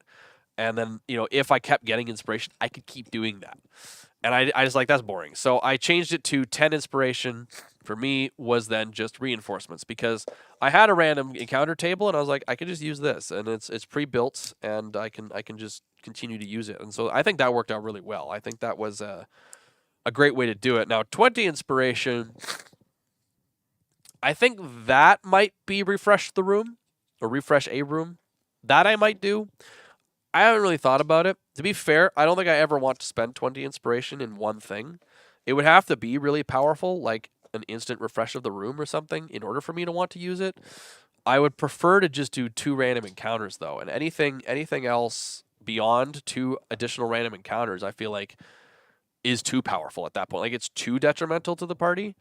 So, because if spending 10 twice is going to be the better result than spending the 20, I'm never going to spend the 20. So, if the 20 is better than 2 encounters that have the chance to be 2 deadly encounters, man, like that 20 is going to be so ridiculous that like it is going to be unfair. So I don't know. I may think about it. Maybe there'll be a moment when it'll come to me and I'll say, you know what, this is what it's going to do. But for the time being, I don't have any ideas. If you have ideas and you would like to share them, I'm all ears to hear them. But yeah, at the moment, I'm perfectly happy to just do lots of random encounters. Yeah, Big Red. Big Red came in a big way with that. That was awesome. We were talking about that session for a very long time afterwards. We all agree it was some of the best game that we'd ever played. It was absolutely intense. There were moments where I was not sure what was happening, like what was going to happen. There were times when I wasn't sure what like the party was going to do. I was like, because I'm sitting there and I'm like, I'm going to kill them all. Like I don't see how they're going to get out of this. I don't know what's going to happen here. And I mean, like, you know, there was that moment in the last one where poor Austin was left alone. Poor Dovrik was just sitting there in the portal room. I had like 50 inspiration. He had like 3. He was all by himself. No one could help him. And I was like, I could sit here and keep spending my inspiration to just keep killing him over and over and over again. But one, that would have been very uninteresting for the rest of the party. The rest of the party would have just been sitting on the sidelines not doing anything. And I'm never a fan of that. 2, it would feel really bad to be Austin. Like, to just be like, you know what, because you happen to be the guy who rolled to the point to leave you here, it sucks to be you, and now you're just going to get 50 inspirations worth of absolute just, you know, horrendous evil dropped on you. And I'm like, that's not like Deadliest Dungeon. That's just cruel, and I didn't want to be cruel. So I let him get, because the dice allowed him to leave through the teleporter, I then allowed him to leave through the teleporter because, and the other thing too was I'm like, I'd rather save all that inspiration for the boss fight because I knew there was going to be a boss fight and I wanted to have all the edge I could to really make the boss fight a more memorable encounter. So that's kind of what I ended up going with. And I think that was the right decision. It seemed to go pretty well. The party seemed to enjoy it. We have been discussing a little bit more on how to do inspiration and how to do character death now that it's become more of a reality and there's much more inspiration being thrown around. So we have had a couple of talks about that, which we'll go over in the next session. Nothing like drastic, just more like just a little bit more like specific, more ironclad and specific ways that we're going to be using things. Mainly trying to make it more fun for us and more entertaining for you guys. So that is the overall goal. We've gotten to some of the first rooms I did. You can tell because it's all just 2x2s with a piece in the middle, which is usually how I do these rooms. But we do have now a big piece here.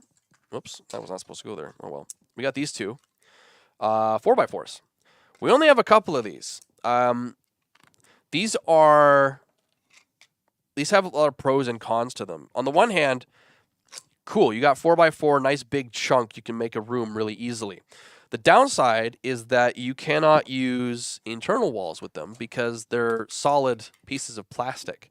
So you can't shove an internal wall in there, right? You can only do those with the 2x2s and the 1x2s and things like that. So if you use these to build your room, you have a nice size room really quickly, and it's very sturdy. But you can't put any internal walls in it. So if you're planning on making a room where you're going to need to put internal walls, you don't want to use these. And so I actually, at first I was kind of like, I was like curious as to why we only have a couple of these. And I'm like, why wouldn't you just make a bunch of these? These seem like they'd be the most usable pieces. But then as I started getting more experience with the Warlock Tiles, I realized why. And then it made a lot more sense to me. So I actually don't mind that we have like, I think maybe 4 or 5 of these. And that's about all we need, really. But it is now time to say goodbye to the first room. Let's remove all these shadows that have been hanging out in there. All the cages, which, man, they really got their use out of these cages. It's really funny. I mainly just decorated the room with stuff that I wanted to be in there that I was going to use, and I figured the cages would be cool because it gave you a cover mechanic, and when you're first level and have no armor, being able to get cover is really really good, and so it was a nice way to provide them with some additional things to do. But I was not expecting the cages to get that much use. Like they were profoundly almost another character in this floor of the dungeon, and it was pretty awesome.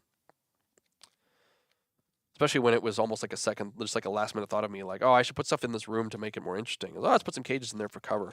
That'll be good. Some of you longtime viewers who have been around since some of our earlier days might have an inkling as to who the big bad of Deadliest Dungeon is, based on, especially after that boss fight. I don't know if I don't think I revealed it. I don't think I actually revealed it, and I'm not going to. But some of you may have theories, and those theories are probably correct. But it's going to be only if you're very, very loyal and you've been around for a very long time are you going to know what those are. So most of the people watching right now, I think, would probably know that. But that was an interesting idea that Tommy came up with that I was like, cool, I'm happy to do that. So if anything happens to him because of that setup, it's all his fault. So he can't complain. One cool thing you can do that I did for the stage or for the plinth is you can kind of take these circular pieces and combine them together. So in this case, I had the stone and the wood, which gives this really nice contrast. And in theory, the stone part was raised and the wooden part was not. And even though I didn't actually raise the pieces, because there's this contrast between the two types, it's a lot easier to just tell the players this is raised, and then they can look at it and say, okay, and they know where the raised part is because it's picked out. So it is actually kind of neat. When you really use your imagination, you can do a lot with these tiles, and I really, really get a lot of bang for your buck.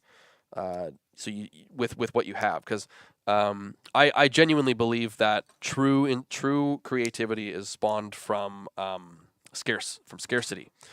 And I think not having access to everything that you could ever possibly need allows you to do way more creative things. Like when we were building the maps for Fate of Legends, there were a lot of ideas that I had originally that when making them up in the Warlock tiles, I was like, I don't know how to do this in a way that's going to be easy to get across and that's going to make sense with what I'm working with here. So I kept looking at what I had, and I came up with a different idea that ended up being way better of an idea than I originally had. And so in that sense, it actually was a benefit to be limited by the tile set rather than my imagination. So that does seem a bit like I'm going back on my previous statement, but like I just think that there are different ways to do things, and I think there's pros and cons to both. I don't think there's anything wrong with using these tiles, and I would actually like to use them more, I think, but it is one of those, like, if I'm sitting down to write an adventure, I don't want the thought in my head to be, okay, what minis do I have and what tiles do I have to make this work? I would rather just come up with cool ideas, write them down, and then figure it out later. Especially since I like to create weird dungeons and stuff. Like, you could never do the dream world with Warlock tiles in a way that actually felt like you were in the dream world. Like, it would never feel right because they're all dungeon tiles, right? It works for Deadliest Dungeon because they're all dungeons. But if I ever wanted to do, like, Tempo Town again, or the Sunday Stream, or Woolgather Weald, like, that, it's just not going to work. Like, it's just not going to be. It's not going to capture the same essence. And the other thing I'm not a huge fan of with minis and dungeon tiles is it tends to somewhat take things out of the immersion when they're just like, oh, I attack this guy, right? Like, they're pointing at a figure rather than saying, like, I'm going to run up to the nearest orc and I'm going to cleave him with my axe. They'll just say, I'm going to run up and attack this guy. It's too easy for them to fall into those types of statements. And I think with Deadliest Dungeon, I don't think that's a problem. I think everybody in Deadliest Dungeon is enjoys the act of role playing enough that they just don't want to do that at all, and they actively try not to. But it is a thing that I have noticed with other people that I've played with, where, and again, this isn't necessarily a bad thing, but it is something I do notice happening, and it is something that personally I'm not that much of a fan of. I genuinely am always a fan of trying to find a cool way to describe your character's actions rather than just say like I run up and attack. Especially when you're like a martial character, because if you're a wizard, you're just by casting a spell, you don't even need to describe what happens. The spell alone gives a cool visual. But if you're like a fighter, you're gonna, in order to really enjoy what you're doing, you're gonna want to try and think of a cool way to describe what you're about to do, rather than just say, I run up and attack him with my sword, and that's my turn, right? So, I don't know. It's kind of my own personal preference, I suppose, but I think a lot of people would agree with that. All right, we're really making some headway here. We're almost done. Just gotta pull these pieces apart here, and the original room will be destroyed, and that'll just leave the boss room. And I have some interesting things to show you about the boss room. Let me tell you, it'll be probably the easiest one to dismantle, for a very specific reason.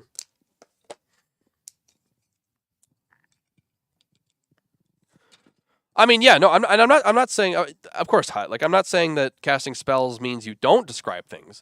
There are plenty of times where, like, a player will cast a spell, and I'll say, oh, what does your spell look like? And then they'll go into, like, they'll cast Magic Missile, and I'll be like, oh, what does that look like? And it says, I conjure forth 3 ethereal pink sloths, and their arms flap behind them as they charge towards the enemy, exploding in a pile of glitter that completely covers them. And I'm like, okay, wow, that's awesome. That's the kind of stuff you can get with spells. There's nothing wrong with that either. It's just that when you're a fighter, you generally want to try and do that more. I find anyway. I find that playing a martial makes me really have to think about how I want to describe my turn, because it's usually all I can do. That's me. Otherwise, it's just rolling a die. Okay, so for the boss room, I don't think I'm going to be able to show this very well because it is not the most put together floor, but as you can see, like, it's literally falling apart as I'm holding it. The way Warlock tiles are designed is the corner pieces do not clip into the rest of the tile sets. So I had to get some tape and like tape under them to keep them all attached. I don't think it's just that these tiles are designed to be used the way that I was using them. Because I was trying to use them to make like this whole kind of, the real idea here was that you could do a lot of like shove actions to push people off into the ravines, and that ended up not really happening all that much because they got into the silence stuff again. But this is kind of what I was trying to go for, and I don't think the tile set is intended to be used in this way, but a little bit of ingenuity, and you know what? It does. So that's all I can say about that. Is like I said, sometimes you just need a little creativity to work with what you've got. I am going to keep these pieces separate though, because I don't want to have them in the same spot. Biggest drawback of being a melee fighter is the lack of... Well, yes. I mean, listen, no judgment from me, right? You do what you want to do. If that's how you want to cast your spells, more power to you. So yeah, like I said, this is going to be real quick to dismantle because it's literally held together with like tape for the most part. This was the other one where I was so quickly running out of pieces. There was a point where I had to kind of take a step back and like re-examine all the other rooms I'd built and try to figure out if I could downsize or reuse some of the other pieces in a way that I could then bring them over here to make building this a little bit easier, because I needed this one to be as structurally sound as possible because I knew it was going to have a lot of corner pieces that weren't going to be as sturdy. So I had to try and get all of the 2x2s and the 1x2s, because I didn't want to build it out of weird amalgamations of 1x1s and 1x2s, and The benefit was that I had a lot of these curve pieces still because I wasn't using them all that often, so I was able to make a lot of uses of the curve pieces. The fact that I was able to build this whole, basically an entirely functional dungeon floor out of everything we had without needing to like basically dismantle half of it partway through is pretty amazing, and really goes to show you the versatility of the Warlock tile set in that you really don't need a lot of them to build a full-on dungeon. I mean, don't get me wrong, we do have a lot of them, but we definitely don't have, like, you know, as much as we could have. We could have more, and it would make things a little bit easier to do. But I think we have the right amount to do exactly what we need. I haven't really, what I really, like, you know, in a perfect world, I would probably want to like catalog everything that we have, and then like I could open up a program on my computer and like literally build the dungeons on the computer with all of the pieces, and then know exactly what piece goes where, and then just print it out and build it. That would be cool. I don't have the kind of time to set something like that up. But if I did, you know, that'd make this a lot faster and easier.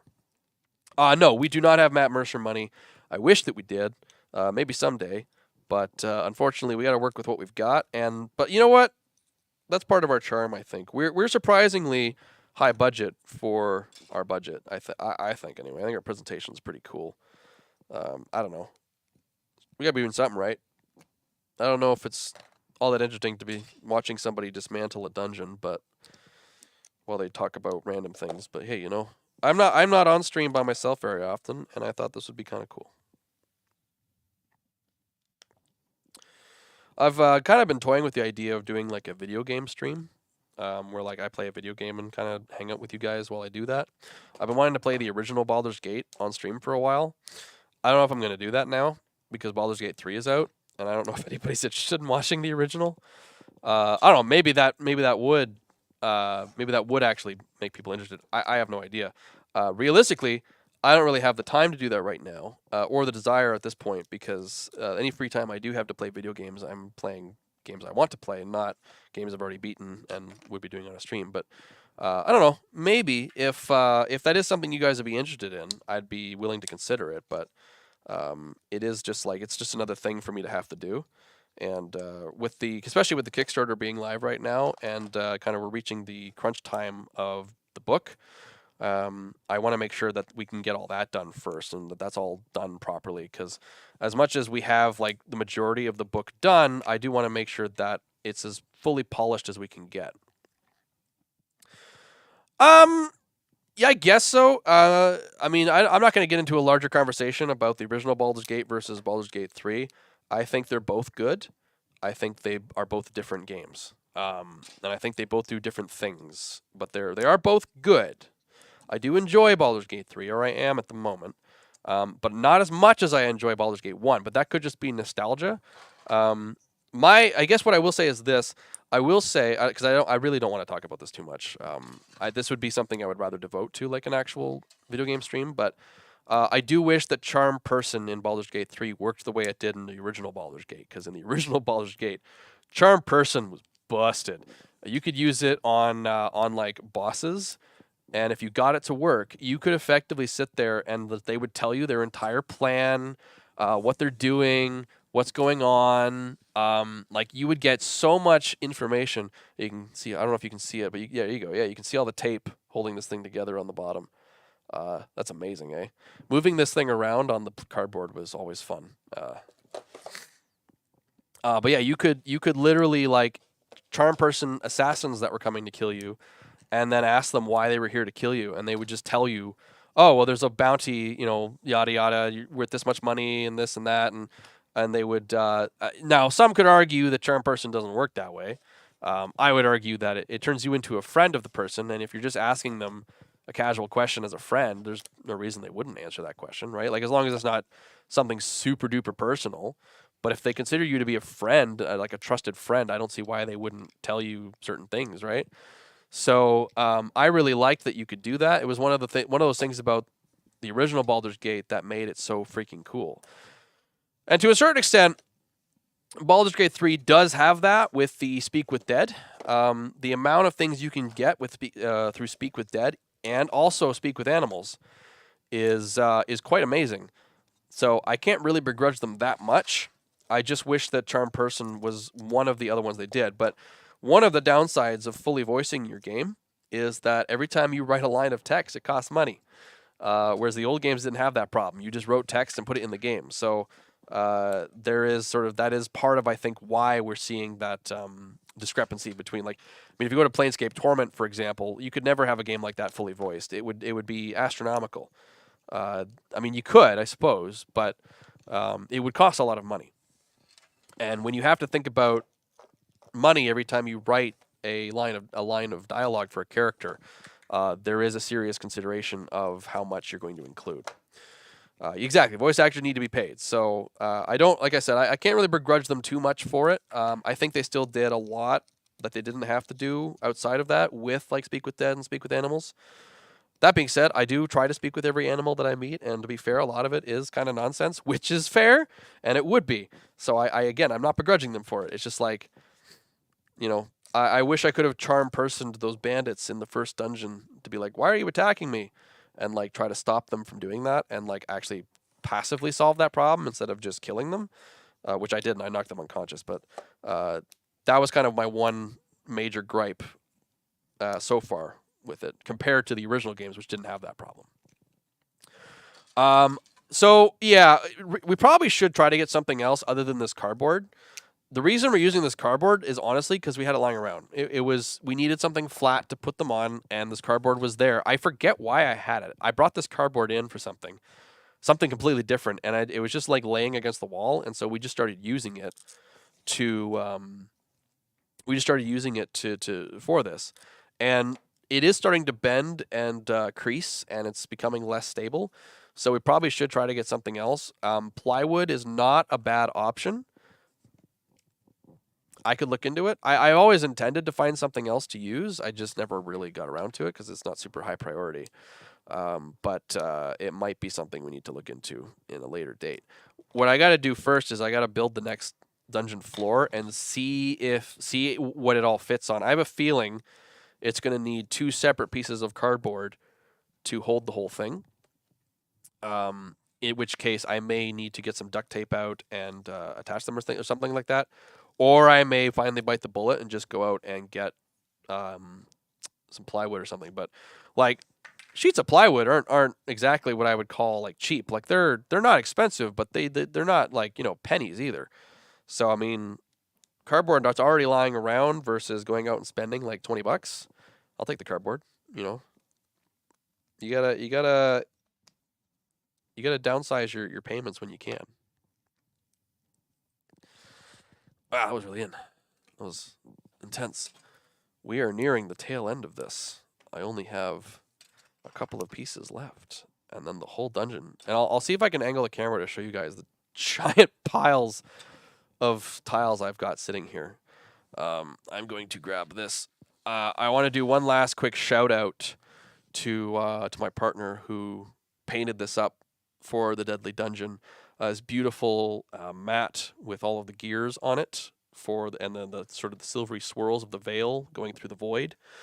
She did not have to do this, but she did, and I'm very, very appreciative of it because it really added to that last area just to give it that extra really final boss feel. So I don't know what I'm gonna do with this now.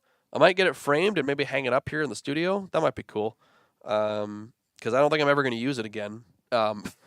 Unfortunately, at least for this dungeon. I may use it for some other personal project later on, but I don't like reusing things for shows.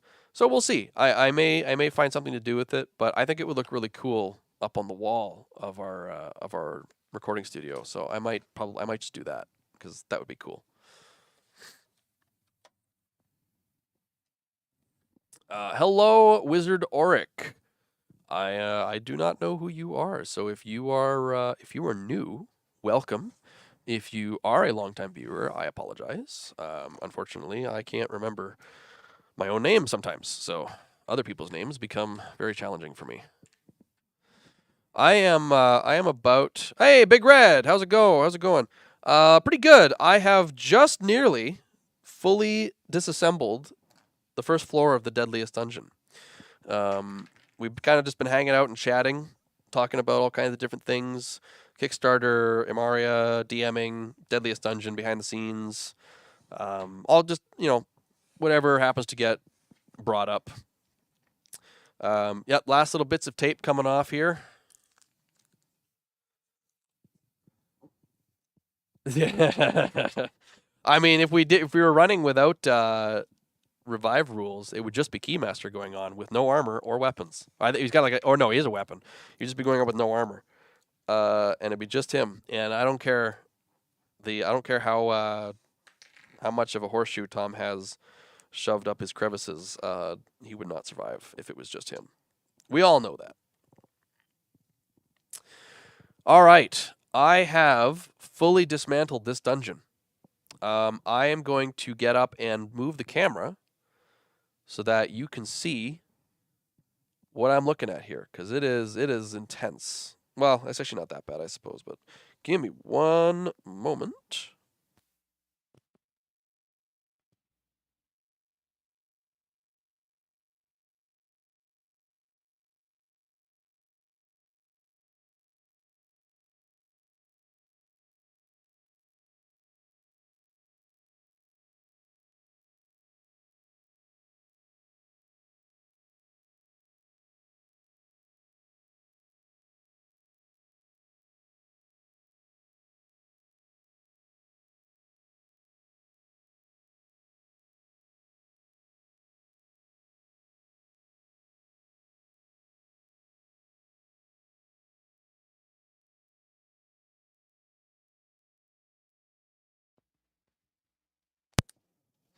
Realize I can't talk while I'm over there because I had to unplug my microphone. But so I'm going to be heading out in like a minute or two here because I am very tired, and I would like to go home. But yeah, let me see. Any thoughts on Ryoko's Guide to the Yokai Realms? Seems to be the hot D. There always seems to be a hot D&D book coming out. Interesting thing. So, I think I'll touch on this a little bit, and then I will probably head off for the night. I can't lean on these cardboard because I'm going to end up throwing 100 of these things in my face. When we released Legacy of Mana, like 2 or 3 years ago, there were not that many third-party D&D campaign settings available on Kickstarter. Like it was like there were, but it wasn't a huge commonplace thing. So we were kind of doing something a little bit different. Because until that point, most of the stuff you found was on like DriveThru RPG. But then, not too long after we did Legacy of Mana, like you started to see all kinds of them coming up. Like there was Ghostfire did theirs. There was a couple of other people who did some. Kind of like 1 or 2 people doing it by themselves that I can't remember because Drexalia or something like Dretalia, something like that. There was Humblewood, and then now there's been like there's a Studio Ghibli Zelda one. There is like this like folktale one. There is like you said, the Ryoko's Guide to the Yokai Realms is one now, and there's like this other one about like it's like real world history but with magic in there. Yeah, Dingo Doodles and Crooked Moon. Yeah, there's a ton of them out now. And it is interesting to see because we have way more. The community is a lot larger than it used to be, but that also means that it's theoretically more competitive for us because people only have so much money, and we don't want people to go bankrupt trying to support us. But we also want to continue doing what we're doing and making cool things. So it's interesting to watch how the industry can change so fast and how things can move on. In terms of like my thoughts on Ryoko's Guide to the Yokai Realms, I actually don't know that much about it. I have seen the ads for it. I have kind of like briefly looked at it. It's not really something that catches my interest. I personally, weirdly enough, am not that interested in third-party content for D&D. Uh, and it's not that I don't ever look at it. It's just more like I don't have time for two reasons. One, I don't have a lot of time to look at other people's creations, and two, I don't want to ever be in the situation where I've accidentally stolen somebody's idea because I saw it, thought it was cool, and then forgot that I had saw it somewhere, and then ended up using it somewhere else, and then someone's like, wait a minute, that was my idea, and then I'm like, oh, sorry, I didn't even, right? I don't ever want to be in that position, so I kind of consciously try to avoid seeing too much homebrew to avoid accidentally lifting something that was somebody else's idea. Unfortunately, it's hard to get away from because everything is inspired from everything, but I do try to mitigate that as much as I can. Yeah, exactly, Big Red. It's like the weird thing is that when you're in the industry, you actually barely do the stuff that's in the industry. Like, I play D&D a lot because it's part of my job. But otherwise, I would probably only be playing it like one game a week for just me and my friends to hang out with, and that'd be it. Like I would not be doing all these other games because I'd be so busy writing stuff for D&D. And it is kind of funny to think about. It's like everybody kept asking my opinion of Baldur's Gate 3, and I'm like, man, I ain't got time to play Baldur's Gate 3. I'm too busy writing D&D stuff. Whereas all my friends are all playing it because they don't have that problem. So it is kind of interesting when you kind of look at it from that perspective of the industry. Being in the industry means you don't get to enjoy the industry as much. Was that are you talking about Baldur's Gate 3 Red or MechWarrior? Because I used to play a lot of MechWarrior online back in the day. I got off of it when it became pay to win. Yeah, BG3. I'm so far I'm pretty impressed with BG3. It's doing a lot of cool things. I don't like it as much as the original 2 though. But yeah, no. If you have any other questions, I'm happy to stick around a little bit. But I no longer have a dungeon to deconstruct, and like I said, I don't want to build the next floor on stream because I want it to be a nice surprise for everybody to see it be like released and unveiled on the show. Oh, Temple, and you probably have the same problem I have, where once you start to learn how like actual swordplay works and like historical armor and why it was designed the way it was, and you start watching like Game of Thrones or like other like medieval fantasy shows, you get so annoyed because you're like, oh, that's not how that would have happened. Oh, why are you doing it that way? It's like, oh, come on. Oh, like I was so frustrated in season 8 of Game of Thrones when swords were just stabbing right through plate, and I'm like, no, why? Or like they do sword fighting and they be doing weird footwork that like makes no sense, and I'm like, yeah, it's funny because if you don't know anything, you won't notice that. But as soon as you start to learn about it, it becomes, and it's not just sword fighting. That's like everything. If anything you know a decent amount about, and you start to watch a movie, and they start doing that thing, you're gonna find something wrong with it because unfortunately they just most of the time they just can't spend the time and effort it takes to learn that stuff because they have so many other things going on. Favorite non D20 system? Okay, well, what am I most excited for what I'm working on? I am excited to write more. Right now, I'm excited to write more about the Aether Guard, the good Red Ignite faction, based off of Adira, a Wolves Get, Elisa Teague's character. I got a taste for it for the preview document on the Kickstarter, and I really like where I went with it, and I want to do more with that faction and those ideas. I also really like. I'm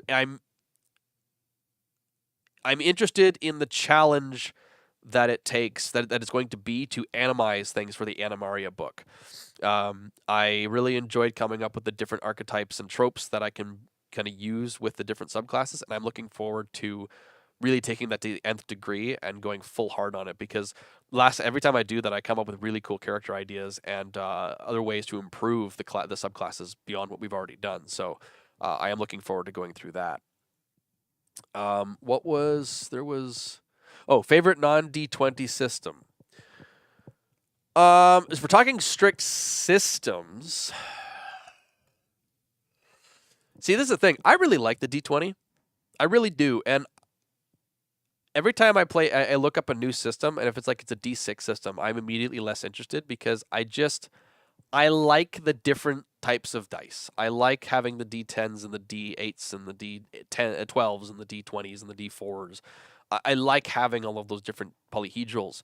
So when a system doesn't use those, I'm actually a lot less interested in playing it because I just like using them. Um, I would say, be that as it may, I would say that my favorite non D20 system, World of Darkness. Oh, hey, DM Jeremy. Jeremy, what's going on? I need to talk to you. I have been not sleeping and literally working on Kickstarter stuff for 3 weeks, and I need to talk to you. Um, the World of Darkness is pretty good. Like I played old school Mage a long time ago, and I enjoyed that a lot with the D10s. But it was really hard to do anything, and that's the kind of the issue I find with like Shadowrun and World of Darkness, and those types of games where they use one type of dice and you just roll a lot of those dice. Is that because you have to roll in the higher echelon of those dice? I find that because of the way I roll, I have a hard time enjoying myself because I just can never do anything. I always end up failing every time I try to do anything. So I mean, I would say maybe the Powered by the Apocalypse system because I do generally enjoy when I play that game, whatever it is. So if it's like Monster Hunter or Dungeon World or something like that, I have enjoyed every time I've played those games. So I think I would say Powered by the Apocalypse is probably my favorite non D20 system. I do really like Shadowrun, but I don't know if I would call it my favorite non D20 system. Because I really like playing Shadowrun, but I don't know if the system is something that because I'm still not as familiar with that as I really should be. Um, yeah, the Devin dice curse. It's a real thing. I often roll below 10 on my D20 a lot, regardless of whether I'm a player or a DM. It's constant. I prefer D100. D100 is interesting. I could probably get behind the D100. I haven't played a lot of systems that use D100s as like their base. Isn't that? I think Call of Cthulhu does that. Am I right? I kind of enjoyed that, more or less. Yeah, I think that was you roll a D100 and then your skills are like a number like a 61, and you have to roll within that number in order for it to work, right? Yeah. Hit points aren't real. Armor works, or it does. Yeah, exactly. Yeah, 100%. Plunge dwarves need more fleshing out. Plunge dwarves are reasonably fleshed out. Like I have a full page write up for them. I'll probably add a bit more to it, but like yeah, we'll talk, Temple. We'll talk. Fantasy Trip, which is an only D6 system. Yeah. I struggle with these 6 systems. I don't find them as enjoyable because I don't know. I like dice. Vampire 5e has been a blast. That's good. I have not ever played Vampire. I have seen people play Vampire. I have been in the room with people playing Vampire, but I personally have never played Vampire because my ADHD brain looks at all of those clans and all of the lore and like shrieks, repels as if the sun were burning it, similar to Vampire, I guess. I love Shadowrun, but I hate the core D6 mechanic. Yeah, I don't know. I don't think you can get away with it, unfortunately. It's kind of what the whole Shadowrun thing is. I don't mind it in Shadowrun. I don't know why. Maybe it's just because you literally are rolling so many of them. But I find it's less. I don't hate it as much in Shadowrun. Inquisitor, Black Crusade, Dark Heresy, I'll use it. Yeah, I have not played any of those. I have a friend, my old roommate used to play a lot of Dark Heresy, and it sounded fun. I have not played it. A Plunge Dwarf, Big Red, was a joke that was made on one of our streams in ages of bygone when a dwarf character plunged from a cliff to kill a troll, and so was given the moniker the Plunge Dwarf. And then it kind of became this thing where like there was a whole culture around them. And then as a joke, I wrote up a whole thing on Plunge Dwarves for like our like ages and ages ago. We had this like different Patreon, and they ended up getting cut from the Legacy Mana book for page count, and I never really intended to do anything with them because it really was more of a joke. But the sheer amount of people who are wanting it, which is to say, Temple is very loud. I'm happy enough to put it in there. I do like the Plunge Dwarf as a thing. I think I did a pretty good job creating it. It was just like, I don't know. Yeah, but that's essentially what they are. Um, Vampire and Werewolf. You know, it's funny. I haven't played either. I played Mage. Mage was the one I played, which is, from my understanding, the least played in generally. But I actually really enjoyed Mage. I thought it was a really cool system, and a cool world, and the way that they have you do your spells is pretty neat. It requires you to really have to think and to understand how the world works, and I appreciate that. Yeah, I don't know. Endred. It kind of just skipped over me. Like I was never really friends with anybody who was goth. And I didn't actually go to the public school system, so a lot of things passed me by. I was usually the guy getting everybody else into everything because I was the one who was learning. I was the one getting into things like D&D or Yu-Gi-Oh or Magic. Or I was always the one getting everybody else into. No, maybe not Yu-Gi-Oh, but Magic and D&D were like the two things I got all my friends into. Cosplay, anime. I got all my friends into those things because I knew about them personally through like my own experiences of being homeschooled. But I didn't have a lot of other people in a social network to introduce me to things. So I came late to a lot of things that kind of passed me by during their more popular eras. The critical hit system is a hilarious thing in Dark Art. Yeah, yeah. From what I understand, that is kind of the main reason people play it, because every time you cast a spell, you have a very low chance, but a chance nonetheless of just like opening a portal to the dark dimension and bringing forth an unkillable demon or something, or like you can swap minds with with like your target, which has led to some hilarious stories from my old roommate, based on those things. So from what I understand, that's kind of the reason you play it, is like for the chaos that causes. Too many TTRPGs and not enough time. That is for real.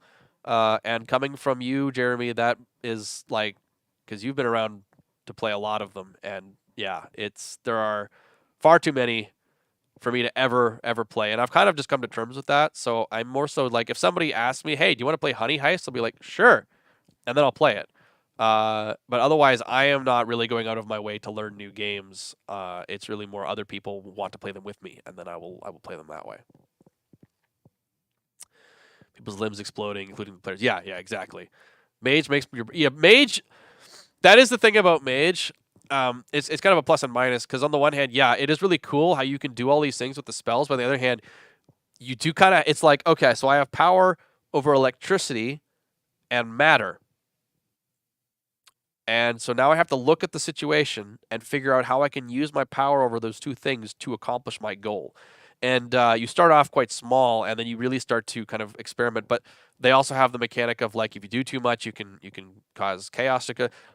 There's some weird stuff going on. I only played a couple of sessions of it, and I did enjoy it.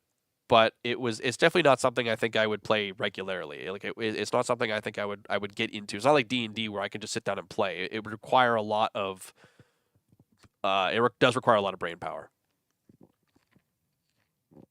That's kind of cringe, not gonna lie. Yeah, Honey Heist. Honey Heist. When I played it once and it was fun.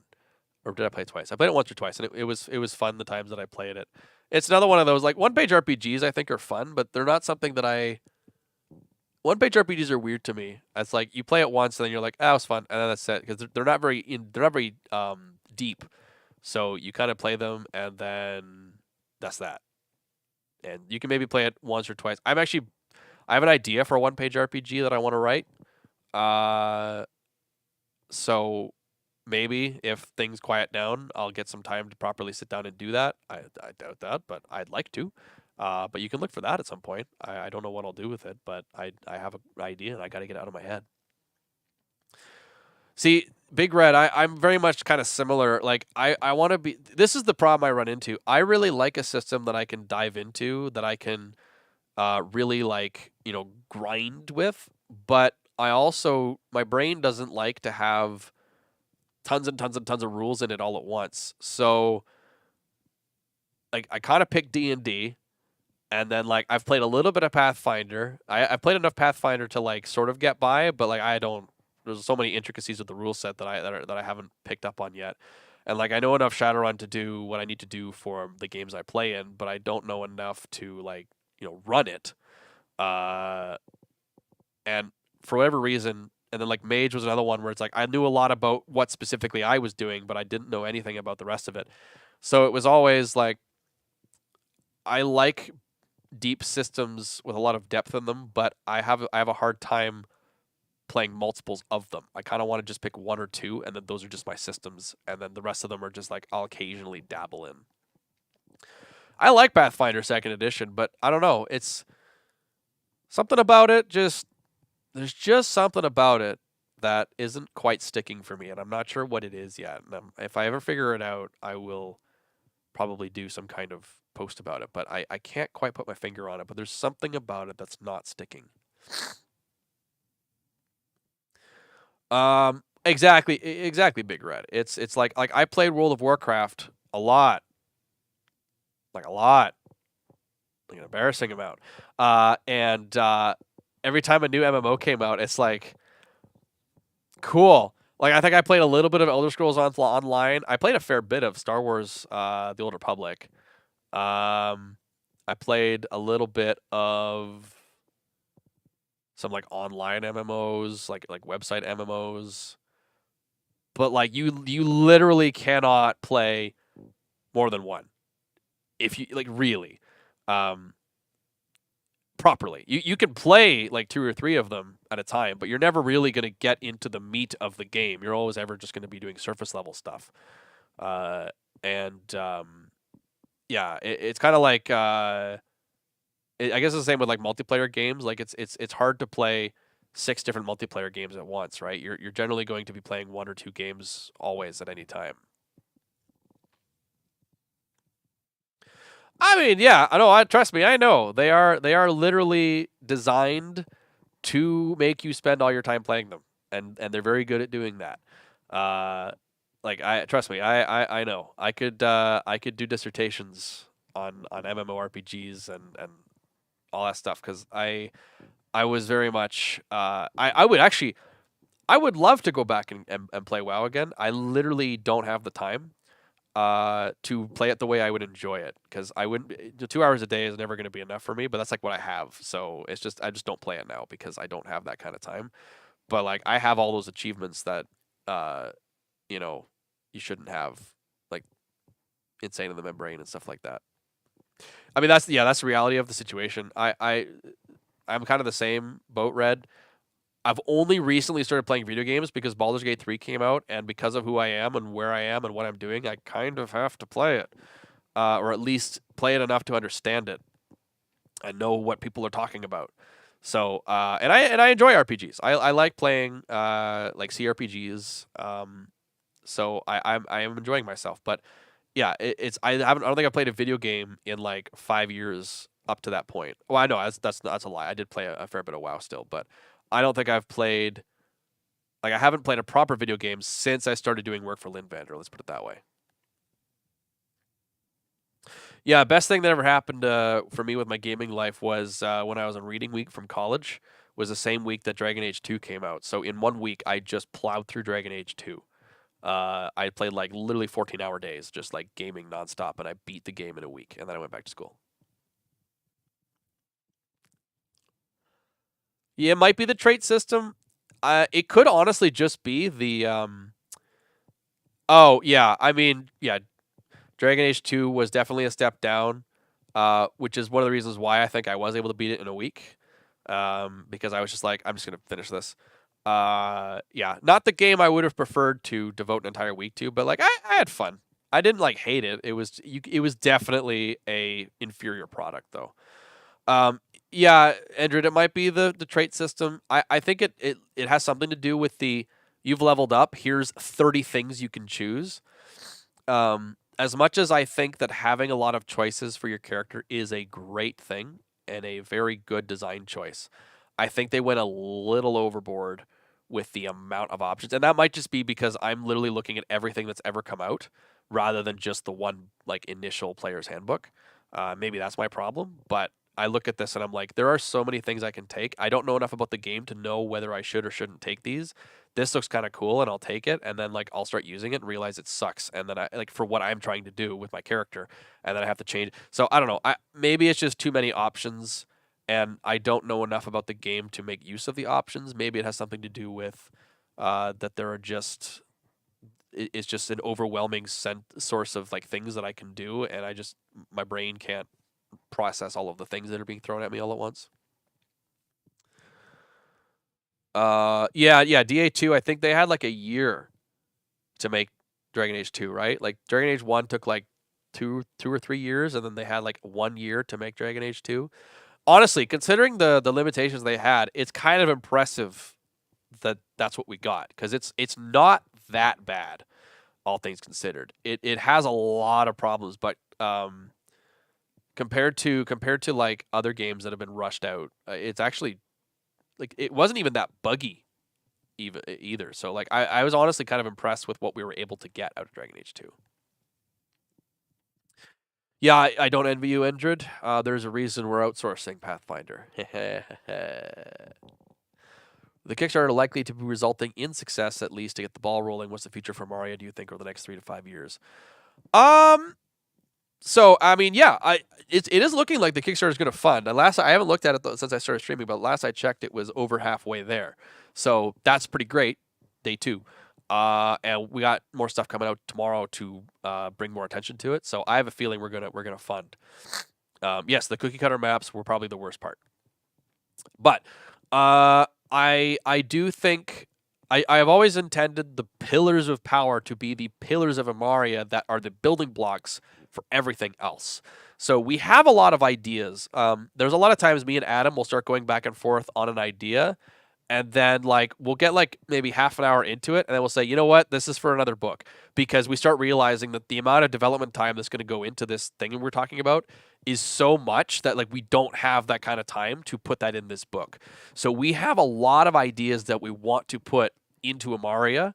Some of them will be touched on in Fate of Legends. There's going to be a lot of stuff in Fate of Legends that will not be in Pillars of Power, but will be in a later book, simply because we just can't. There's just too much. So I think we've been kind of discussing it a little bit, and I think what we're going to do is we're probably going to take each of the Pillars of Power, and we're going to do a full source book on that pillar. So we'll do a book of Mana, a book of the Veil, a book of Psionics, and a book of Ioessence. I don't know what order we're going to do them in. I don't know exactly what those are going to look like. We might not even do this. We might come up with a better idea.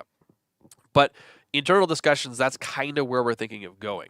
So that should probably lead us for the next couple years at least, depending on how big these books are. I don't expect everything we release to be giant 400-page tomes with over 20 subclasses and 3.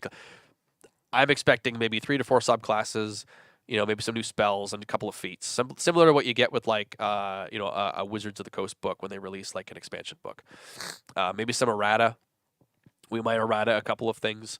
But yeah, I expect that we will be doing deep dives into each of the pillars and also specific locations. So like we want to do a whole book on Chimeras, a whole book on Thalagrand, and we may even fine-tune those to a whole book on New Iltheria, a whole book on like the war-torn northern Chimeras, a whole book on like the Merchants League. Like we're basically just going to start doing hyper-focusing on different aspects of the world. How we're going to go about that, we haven't really talked about yet, but that is likely what we're going to be doing in the future. And I would expect we're going to be putting more focus on expanding on the Pillars of Power. What is the biggest inspiration for the world of Amaria? So, technically speaking, it is going to be a combination of 3 things. It is going to be Arthurian legend, Final Fantasy II for the SNES and the US version. So I think that's 6, or is that 4? The Japanese one. I can't remember. I think it's 4. And Conan the Barbarian.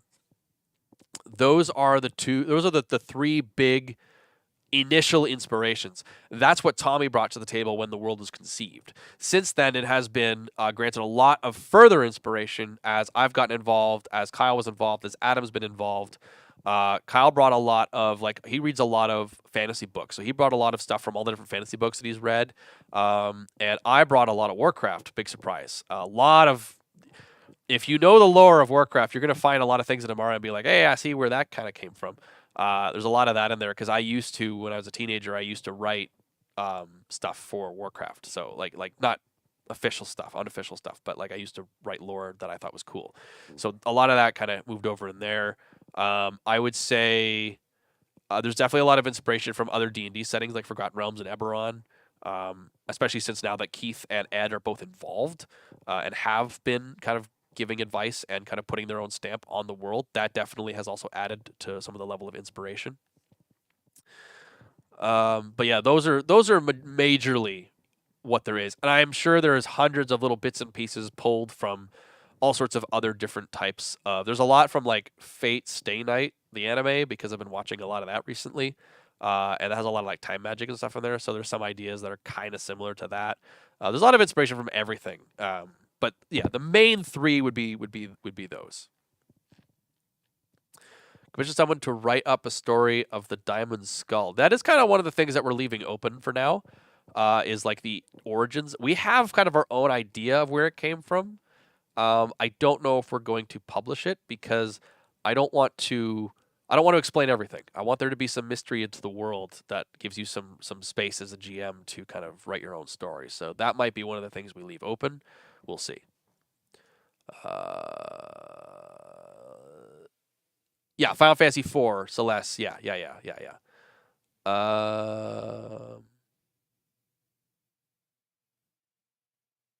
Yeah, right? I know. Fanfic author. I actually entered a fanfiction competition that Blizzard ran for Warcraft at one point.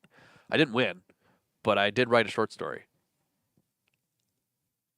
I want to explain everything. Yes. Yeah, I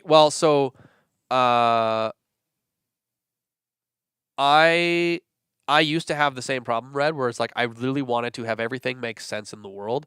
But the more I was talking to Keith Baker, who deliberately leaves things open and doesn't answer questions in his books, the more I kind of talked to him about that, the more I kind of started to see the appeal and the strength to leaving some things open and interpretation and give you room to release stuff in later books where you might want to actually answer the question or give like 4 or 5 different explanations and let the GM decide what they want to do. So I'm kind of starting to see the appeal of that and take that approach more so than explaining everything, because that was the thing I was originally doing, and I'm not sure that that's the way to go anymore. Had 2 of the most successful fanfics in the genre I covered, but I don't mix my hobbies, ironically, with my YouTube channel. Oh, well, that's really cool though, Big Red. I mean, I think my fanfic got read by like 14 people, and that was it. And I used to make like a comic book online that's still there if anyone was ever no, actually I think that website got taken down. I used to make Machinima that is also on a website that got taken down, so lucky for me, no one will ever see any of that ever. Something for DM to run around and make it a bit more his world. Yeah, exactly, Richter. If I have to have a backstory, why not multiple choice? Hey, I see you referencing Alan Moore. Excellent. My learning how to write there is what informed me how to write my scripts for my videos. You know what? Yeah. My early writing was writing scripts for machinimas, for comic books, and for fan fiction. That's how I kind of got started writing character stories. That's how I got started writing concepts and ideas and like all that stuff. It's where it all originated from. Just me and my friends, just writing stories about my character and my friends' characters doing things for my friends to read, and that was it. I never did anything else with them. I actually still have a bunch of script files on my hard drive somewhere for like videos that I always intended to make that are definitely never getting made. The truth is for those who don't have a proper imagination. Exactly. All right. I think there was one other thing, but I might have gone back and answered that. Yeah, I think that was it. Oh yeah, we're gonna get a lot of references with this group of people. I can only imagine. A Minotaur makes perfect sense because a Minotaur can just be part of the Nemals. It can be the Bull Nemals of Tensir. So it's actually not that hard. We deliberately made sure that any race that you could play as that is a quote unquote official race could fit into Amaria. You may have to shave some of the edges off to get it to fit, but you can play as any race and it will make sense. Werewolves and stuff, yeah. Yeah, werewolves. We had a discussion about that at one point. I think I can't remember exactly how we handled that. There's a whole group of lupine who are like devoted werewolf hunters that we didn't get to touch a whole lot on that I want to do more with in this book. Sorry. I am still, like I said, I am still kind of sick, and it hits me every now and again. But yes, all right. So that was a lot of fun. I enjoyed this. I hope you did too. I have a pile of dungeon around me, and I am very tired and thirsty. And I don't know if I'm going to do this every single time that I have to deconstruct the dungeon. I probably will. I don't see why not. I might do more of these because the plan for Deadliest Dungeon was always to have a couple off weeks. I might do these on the off weeks. We'll see. I may also prefer not to. I will try to be a little more ahead of time in alerting people about it. This was kind of like a thing I just decided to do like an hour or two before I went live. So I didn't really get time to properly alert people other than through the Kickstarter update. But if I do this again, I will try to actually make it like known that I'm going to do this in the future. But otherwise, you can look forward to another stream by Damian Haas in a little over an hour. He will be doing a stream where he'll be calling out Amaria, and he is one of our close friends and collaborators on this project. So go check him out for sure. Tomorrow is a fairly quiet day from us, but you should be seeing Dungeon Dudes and Urge TV both releasing videos, which will include Amaria as we've sponsored them. Although the Urge one I think is a full-on review of one of our things. With Dungeon Dudes, it'll just be like a sponsored ad throughout their video, but still give them a watch. They deserve your attention, as they were kind enough to work with us as well. And then Friday, me and Adam are going to try and do this Friday we might do something. Me and Adam might do something. We might do a kind of like a playthrough of a subclass or two. We might try doing like showing off some of the stuff that we've designed. Friday's a crazy day schedule wise because we're also doing BattleTech and I have to prep for that because Tommy won't be here. So we may end up not actually getting around to that, but I will try to at the very least come on for another Q&A at the very least. I'll probably be there for BattleTech 2 Big Red. I will likely be running tech in the background. I might play. Paul asked me to play. I don't know much about BattleTech. I know a fair bit about MechWarrior. I might stick around. We'll see. It depends how I feel. If I'm it's gonna be a long day for me. So if I'm really tired and not feeling very well, I might just sit and do tech. But we'll see. It'd be fun to hang out with you guys. And then Sunday we'll be doing another stream as well. And then Monday night will be the premiere of Fate of Legends, the show that we recorded here with Luke Gygax, Ed Greenwood, Keith Baker, and Elisa Teague. And you don't want to miss that. It was phenomenal. It was a great experience. I'm taking all those memories to the grave. It was a spiritual experience for a DM to be able to do that. So definitely want to check that out. And then keep an eye on the Kickstarter. We will be releasing as an add-on the Linvander plush. So it will be the Linvander Pegasus. Our mascot Banquo will be coming out as a plush. It's adorable. That will be something you can grab on the Kickstarter. So be sure to check that out. And join the Patreon if you haven't already.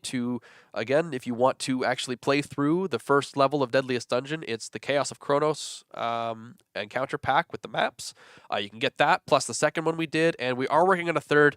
I do apologize. The Kickstarter has kind of consumed everything, so the Patreon has sort of been falling behind a little bit in updates. I have tried to keep updates on there much as I can, but unfortunately, Josh hasn't had a lot of time to do maps, and I haven't had a lot of time to write modules because we've been so busy prepping and running this Kickstarter. So things will soon return to normal, and the Patreon will be a vault of Amaria information that you can grab from. So hopefully you can look forward to that as well.